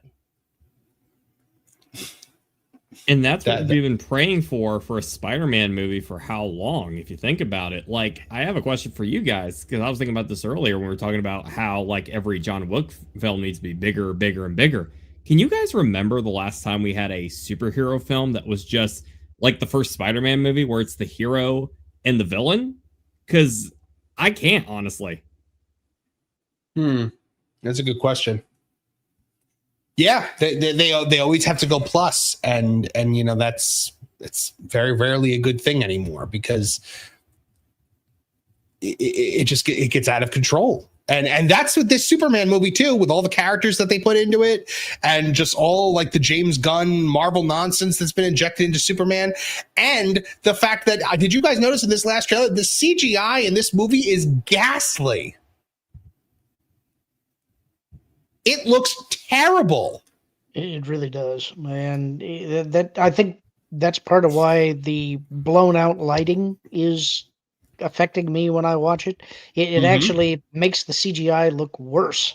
I don't know what's going on there. I know that for a while there was crunch in VFX production houses because Victoria Alonso, yeah. Yeah, but I don't think that can be the excuse anymore. The only thing I think it can be is that salaries have gone up so much that they're just skimping and saying, look, they'll go to it anyway. Just churn out the slop. We don't care what it looks like. No, I agree. I'm in 100% agreement. Piper says ghastly Meek just bros. Yeah, occasionally I do use words like that. But you know, speaking of Marvel not understanding how to read the room and not know what people want, this is still coming out.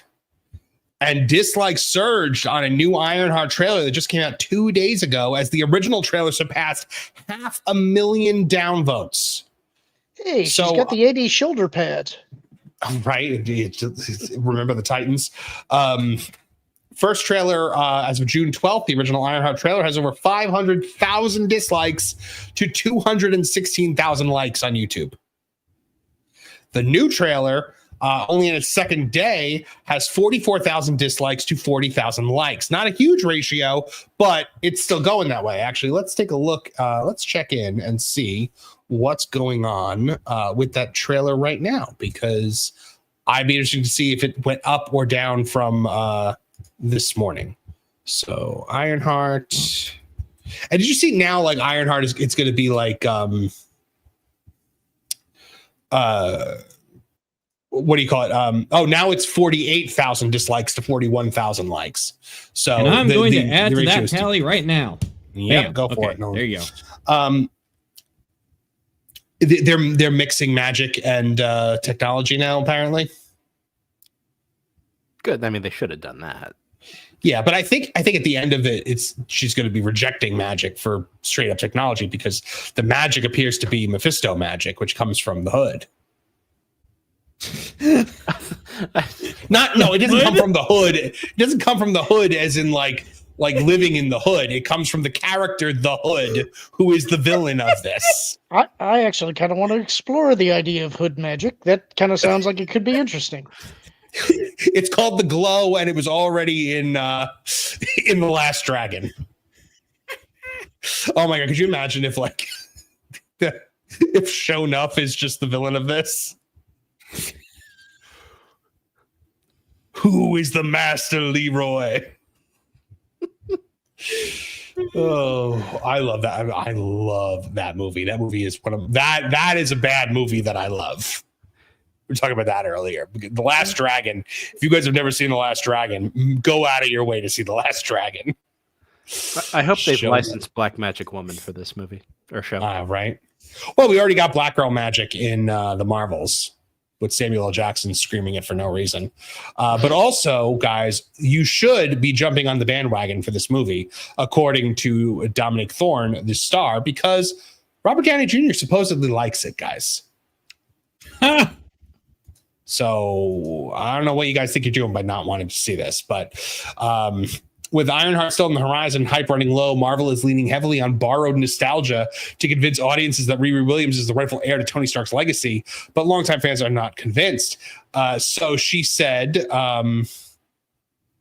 it all comes from a brief encounter that she shared with Robert Downey Jr., which she previously described as exciting and involving a literal double thumbs up as an anecdote that's now being treated by Marvel as a symbolic torch passing moment despite no narrative connection. Marvel has gone out of its way to frame Riri and Tony Stark as spiritually connected, but in reality, the two never shared any screen time. But she said, and of course, she also compared herself to Tony Stark and put herself over him by saying she's dumpster diving, whereas Tony Stark was this bajillionaire. What she's able to accomplish is remarkable. He built his suit in a cave from spare parts. Mm-hmm. With a bunch of scraps. I'm trying to find the actual quote that she gave about this. I know it's in here somewhere, but I bet if we went through red carpet footage, we could find plenty of video of Robert Downey Jr. giving the double thumbs up to random people in the crowd. Oh, yeah. So she said, it's here. We're here. I mean, Tony's on the bandwagon. So, what's the problem? RDJ is here. It's nice here. It's cute here. It's comfy here. It smells good here. You would think those suits would get pretty funky. You think, right? But, like everybody is saying in the chat, and like Lauren just said, Tony Stark was able to build this in a cave with a bunch of scraps. That's the point. Those images you keep pulling up on the article that are stills from the trailer, those look awful. Like when we were looking up those Gina Carano on Wonder Woman edits before, those look more convincing than this. This is awful. Well, I mean, if you guys want to see the state of modern Marvel and what it's like now, look no further than what Thunderbolts is predicted to do. It is predicted to flop worse than Eternals and Black Adam at the global box office. So obviously we saw Thunderbolts. We had a generally positive reaction to it. I saw it in person with Lauren and Nolan, and Lauren was not 100% on board with it. Nolan and I both really liked it, but Lauren still enjoyed parts of it. So, according to early projections at Box Office Mojo, Thunderbolts has earned approximately $186.49 million domestically and $188.10 million internationally for a worldwide total of $374.59 million. If the final numbers remain in the $380 to $390 million range, the film will have outperformed some recent superhero disasters while still falling well below Marvel's usual expectations. So, it's trailing Ant-Man and the Wasp: Quantumania, which got $476.07 million. It does have a prayer of reaching that. But Eternals, widely believed to be the studio's first major failure, grossed $402 million, which puts Thunderbolts soundly behind even that low point. It also falls below DC's Aquaman and the Lost Kingdom at $439.38 million, and Black Adam, which was $393.45 million. But it edges out The Flash and Blue Beetle, which, man, those movies mean The Flash only made $271.43 million worldwide. That is insane to me. But I mean, guys, it can't even beat the big rock flop. The one where he was going to take over the entire DC extended universe? Yeah, where the Rock attempted a hostile takeover. That's crazy. By the way, Jonas thinks that Lauren was wrong about parts of Thunderbolts. Who can smell what the Rock was cooking? Well, apparently DC could, and they were not happy with it, so they got rid of him. I'm curious, Jonas, based on that statement, do you think I was wrong about the parts that I liked or wrong about the parts that I didn't? That's an interesting question there. One I'd like to hear the answer to. But yeah, things are not going well for our friends over at Marvel. So let's take a look at some more of your generous super chats here, guys. John Williams for $1.99 says Pedro seems to think he's untouchable now. Yeah, I think that's it. Pedro knows he's Hollywood royalty. He knows that studios are banking on him. They've got all this money invested in him, all this potential box office revenue, and they are just he's just doing whatever he wants. He's just being Pedro 24/7. I wouldn't want to touch Pedro. Ew. Liquid Fox for $2 Canadian, mentioning one of my first song parodies with "I am Kathleen Kennedy from Lucasfilm Ltd." Just a reminder. No, I remember it. It was one of the ones where I was like, I guess I'm not going to do song parodies anymore because this one didn't get any views. But I did 2 songs from Grease, because I did "Look at Me, I'm Sandra D" for the Kathleen Kennedy song, and then I did the Sandy song for Leslie Headland. So that was a phase I was going through, I guess. John Williams also says Raining Men clip plays. Wait, is Awful joining the stream? Yeah, because for those of you that don't know, over on Tooney Town Wrestling, Awful didn't like the intro video that I made for him, so we've changed it to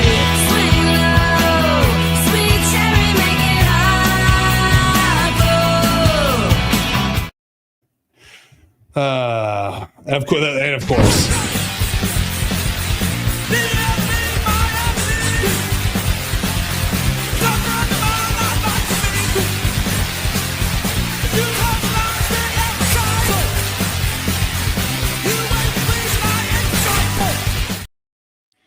All right, gentlemen. So, getting into one of the last big things I wanted to talk about here tonight before we transition to one other little tiny thing is what's going on over at Warner Brothers, because I think this is actually he saw it. I knew he would see it. I wanted to talk about what's going on over at Warner Brothers because it has been a pretty crazy situation over there. So Warner Brothers Discovery is splitting into two separate companies as the WBD debt crisis and streaming woes force drastic overhaul. So, I mean, basically what's going on at Warner Brothers now is the company is splitting in two. You're going to have the movie studio and the streaming go off in one direction and the cable networks going off in a different direction.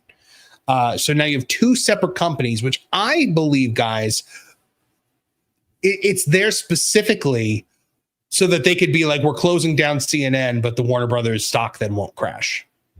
Yep. This is dumping the bad material into a company that'll go bankrupt to save the companies that actually have some viability. Yep. I love that they're paying McKinsey to undo the thing that McKinsey told them to do in the first place. I know. Well, isn't that like the greatest gig in the world, though? It's like, it really you tell somebody, yes, this is what you should do. This is totally going to work. They come back to him and say, it ain't working. It's like, oh, then do the other thing. Well, so this is Warner Brothers is not the first studio to do this. What we're seeing now is the same thing that NBC Universal is doing by splitting off like CNBC and MSNBC into its own company as well. So basically cable is an albatross around the neck of these studios right now.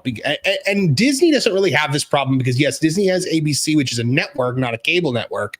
But their cable networks basically they just kind of exist to bolster Disney Plus content at this point, because the Disney Channel and Disney XD and all those other networks, they don't really do much with them anymore. But Warner Brothers has so many of these big time cable networks: TNT, TBS, Discovery, CNN. There's a lot of big networks there that are bleeding money, and Warner Brothers, I mean, it's dragging the entire company down. They're $38 billion in debt. That's a staggering amount. It is. It's hard to wrap your mind around giant numbers like that. Mm-hmm. Mm-hmm. And apparently it all comes from the cable networks for the most part. So it's assumed that the new company is going to assume the majority of that debt, which apparently they're both going to be publicly traded companies. Who's going to buy stock in that new company? When it gets down to a penny stock, I might. This is kind of Zaslav's last stand, right? Well, here's the thing: Warner Brothers has had a number of cinematic hits lately and streaming hits. They've had the Minecraft movie. There have been a bunch of Superman. I still think is going to do very, very well. The Penguin was a huge hit on streaming, so they're they've got Game of Thrones with House of the Dragon. There's a lot to mine with Warner Brothers, but they're being dragged down by the cable companies. I actually think this is a smart idea. So is it all cable companies that'll be a part of that new group? So HBO is going with it? I don't know. I don't know how that works with HBO, because HBO is also part of the streaming deal. Right. So HBO might be part of the new company, even because HBO is also a subscription network. Mm-hmm. It's not like a straight up cable network. Mm-hmm. Yeah, I guess there's more stuff we're going to have to find out about how this deal is actually structured. Mm-hmm. Well, one of the other things, guys, that Warner Brothers has is this Harry Potter series that's coming out. And I didn't want to talk too much about it this week because Trish isn't here, and I want to save that for Trish. But did you guys see Tom Felton and his response to what he was asked when he was asked about J.K. Rowling at the Tony Awards? Yeah, it seemed classy. It was a very classy response. So Tom Felton, let's take a look at what he said when he was asked about J.K. Rowling and her views on gender issues. How does the sort of Twitterverse controversy around J.K. Rowling's views impact you at all, or impact your work on the world at all? No, I can't say it does. I'm not really that attuned to it. The only thing I always remind myself is that I've been lucky enough to travel the world. Here I am in New York, and I have not seen anything bring the world together more than Potter. And she's responsible for that, so I'm incredibly grateful. I love also that he still spits the word Potter. Potter. But that's a classy way to respond to that. It's very professional. Well, the media had an absolute meltdown over it. Major entertainment sites quickly framed the mild response as a public disgrace and painted the picture of a man being torn to shreds by the good and decent folk of the world who were utterly disgusted with him for these comments. Here are some of the headlines that I read the other day. Tom Felton sparks backlash after expressing gratitude to J.K. Rowling. Harry Potter star Tom Felton faces major backlash from Potterheads for his admiration of J.K. Rowling. I'm so tired of Harry Potter actors failing to meet the moment, and Tom Felton's backlash is deserved. Harry Potter fans tear into Tom Felton's response to J.K. Rowling's views. Tom Felton sparks backlash with atrocious J.K. Rowling comments. So here's the thing, guys. When you actually look at the tweet that Variety did when they put this out, most of the comments underneath it were supportive. And that's not the narrative that the media painted. Right here. Thank goodness someone in the franchise has learned not to bite the hand that feeds them. Turns out the villain was the good guy after all. What a gracious, respectful reply. The only person who appreciates Rowling for the life she's basically given him. Strange how the villain lived long enough to become the hero. The most reasonable reply to an obvious trap question from a dishonest journalist. Well done. And they go on and on and on. This is the media trying to paint the picture of everybody is clearly on their side, when in actuality, when you actually look into it, guys, they're not. It's the exact opposite. The pendulum has shifted, and they are desperately trying to hide that. It's insane. I also like the way that he was so casually prepared to answer that question. You got to think that it's coming. Once he took the role in Cursed Child, you have to think that he knew it was coming. Right. But he rattled it off. He was composed. He didn't take any sort of bait. It was a middle of the road answer that he didn't really say anything. No notes. Yeah. Great. Yeah. I don't understand how you can be a fan of the property and so vehemently hate the person that created it. It's like, that's the real ungratefulness here. If this property has given you joy and given you something to think about and something to pass on to people who enjoy it, then you've got to recognize that everybody has different opinions. It's like, you don't have to agree with their opinion. That doesn't make them a hateful person. Mm-hmm. It just means that they disagree with you. And that's, I do think that this answer is probably the classiest answer that possibly could have been given. And when you think about how the other leads have treated JK when they owe their entire success, all of their success to those parts, that's really a kind of a damning indictment of them. How ungrateful could they possibly be? Bingo, nail right on the head there, would Lauren. Be an electrician if J.K. Rowling wasn't around. Yeah. Yeah, and so Daniel Radcliffe, Emma Watson, Rupert Grint, they turned on her 100%. And then you saw a lot of like the more classy, like, British royalty actors, essentially. Robbie Coltrane backed her before he passed away. And I remember people being like, Hagrid's a villain. And they're like, she doesn't want these people to exist. Like talking about people with gender dysphoria. And like, that's not what she's saying. She's just saying, I don't want you I don't want like non-biological women in spaces that are specific for biological women. And as somebody who is a victim of assault, I think that is a logical fear to have and view to express. And nobody wants to look at it from the lens of, this is a woman who was traumatized by a horrific event. And they don't want to look at that because because they don't like the thing that she said.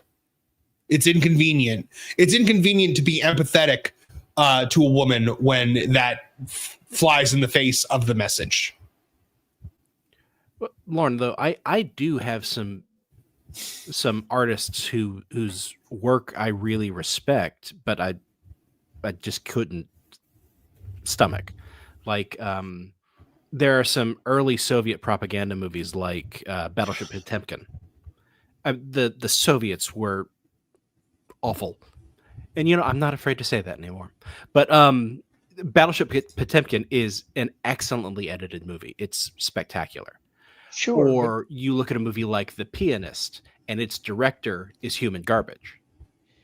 Right. I'm not saying that you put the creator up on a pedestal. And I think I was more making the point that take Battleship Potemkin that you're talking about. I don't think that you would say you necessarily got joy from it, would you? No, but the technicals of the movie are great. And within the narrative of the movie itself, you really do side with the characters. Right. What I'm talking about is more that if you're a Harry Potter fan, like you, this is a property that's important to you, and you take joy from the property, then I don't understand how you can completely vilify the creator. You can disagree with them. I understand disagreement and even strong disagreement, but to run her down as all of these pejoratives, let's say, to malign her character in such a way, especially given her past, as Marvin mentioned, that part I don't understand. It's all right. That I get, yeah, because that would be like Kurt Vonnegut. I enjoy his work. Slaughterhouse-Five is great. Breakfast of Champions is really interesting, but politically, he and I wouldn't have agreed on anything. Right. I mean, take Star Wars for me, for instance. It's like George Lucas and I wouldn't agree on politics either. And we would, I'm sure, vehemently disagree about who the good and the bad people are and what side they're representing. But I'd be willing to have that argument because I think the argument can be made either way. And I still admire the man. I just think that he's incorrect and misguided. Right. And it would probably be a fun argument. Yeah, I would hope so anyway, if he wouldn't get frustrated with me. I'd like to see George Lucas's screaming voice, because I don't think I've ever heard him not speak soft in all my life. Oh, it's that clip with where he's saying, "I want you out of here. I don't want her in this room." I love that. That's with the Robot Chicken guys, right? This guy brings up Mara Jade. Yeah. But that's a good bit too. That they actually got that out of him, I think is funny. Yeah. I mean, George has got a sense of humor, so that's the thing I've always liked about him. I think right, he's guys. gotten less awkward with age. Yeah. The I remember like the VHS, the second VHS release of the original trilogy, where each movie started off with a really long interview with George Lucas and Leonard Maltin. That was the THX release. Yep. Yeah, and they were just difficult to get through because, like, I remember, like, maybe because I was a little kid, but like I was just sitting there so bored by these things. But I do, what I love is Empire of Dreams. Oh, that's fantastic! It's a fantastic documentary. But we're winding down for the night, guys. I'm going to probably go watch another true crime documentary as I've been doing the last couple nights. But all bee booty bees and bacon with big B's, remember, for 2 months with another fantastic avatar. It says, "What's up, everyone? Go through some stuff. I'll be back." Dead X-Man 616, member for 3 months, says, to quote Mark Twain, "It's better to remain silent and be thought a fool than to speak and remove all doubt." Well, it's a good one. Enjoy all your Mark Twain while you can, guys, because Disney's getting rid of it. And then, of course, I gifted 15 Tooney Town TV memberships. So congrats to everyone who got them. I did the first 5, and so 2 of them went to Pro and Neckbeard. So I was like, okay, I got to give some more. But it's fine because I got gifted a Pro membership earlier this week. So, all right, guys. Let's see. Liquid Fox checking in for $2 Canadian says, No one brought it up, so I will. Spaceballs 2. Yeah, did you guys? So, Martin, you are actually working on an article for That Park Place about this right now. I am, yes. Yeah, that Rick Moranis is coming out of retirement to be in Spaceballs 2. Yeah. And Hangry sent me an article as well. Lewis Pullman is going to be joining his dad in it. All right. I mean, look, I can only get so excited for Spaceballs 2 because Josh Gad is writing it. Yeah, there is that. So the opening crawl in the trailer thing was funny, though. I thought it was clever. Mm-hmm. We'll see. We'll see if it can be good. I'm all for Rick Moranis coming back into acting, though. I've missed him very, very much. So it's great to see him back in the saddle again. All right. Well, that's going to do it for tonight, I believe. So, Nolan Thunder, why don't you tell the fine folks where they can find out more about you and everything that you're up to? Yes, actually today I've been working on Lost in the Files, which is my video game urban legends series. I basically do a deep dive into all sorts of internet mysteries out there, similar to those UFO shows you used to see on History Channel. If you're interested in that sort of thing, I have a YouTube channel at Nolan Thunder, and I have a full-on 80s synthesizer soundtrack to go along with it. So if it interests you, I have a video coming out on Super Mario 64 and all the crazy urban legends around it. Fantastic. Martin Stowe, why don't you tell the fine folks where they can find more about you and what you're up to? Well, I am one of the Lost Guys with Nolan Thunder, a Hangry Table, and Trish. We do a show called The Lost Guys, where we uncover lost media or just things that have been forgotten. The most recent one we released on That Park Place, the channel, is old drinks from the 80s and 70s and 90s. And it is probably the craziest one we've done, just because I have no idea what was going on with us, but it was like ADHD for 4 people. Did you go into those like colored juices that came in the little barrels? We didn't go into the ones like teachers would bring in for party days that were because they were cheap. No, but the reason it started out was I was asking if anybody remembered Squeeze-Its. And I remember Squeeze-Its. Yeah. I always wanted them. My mother wouldn't get them.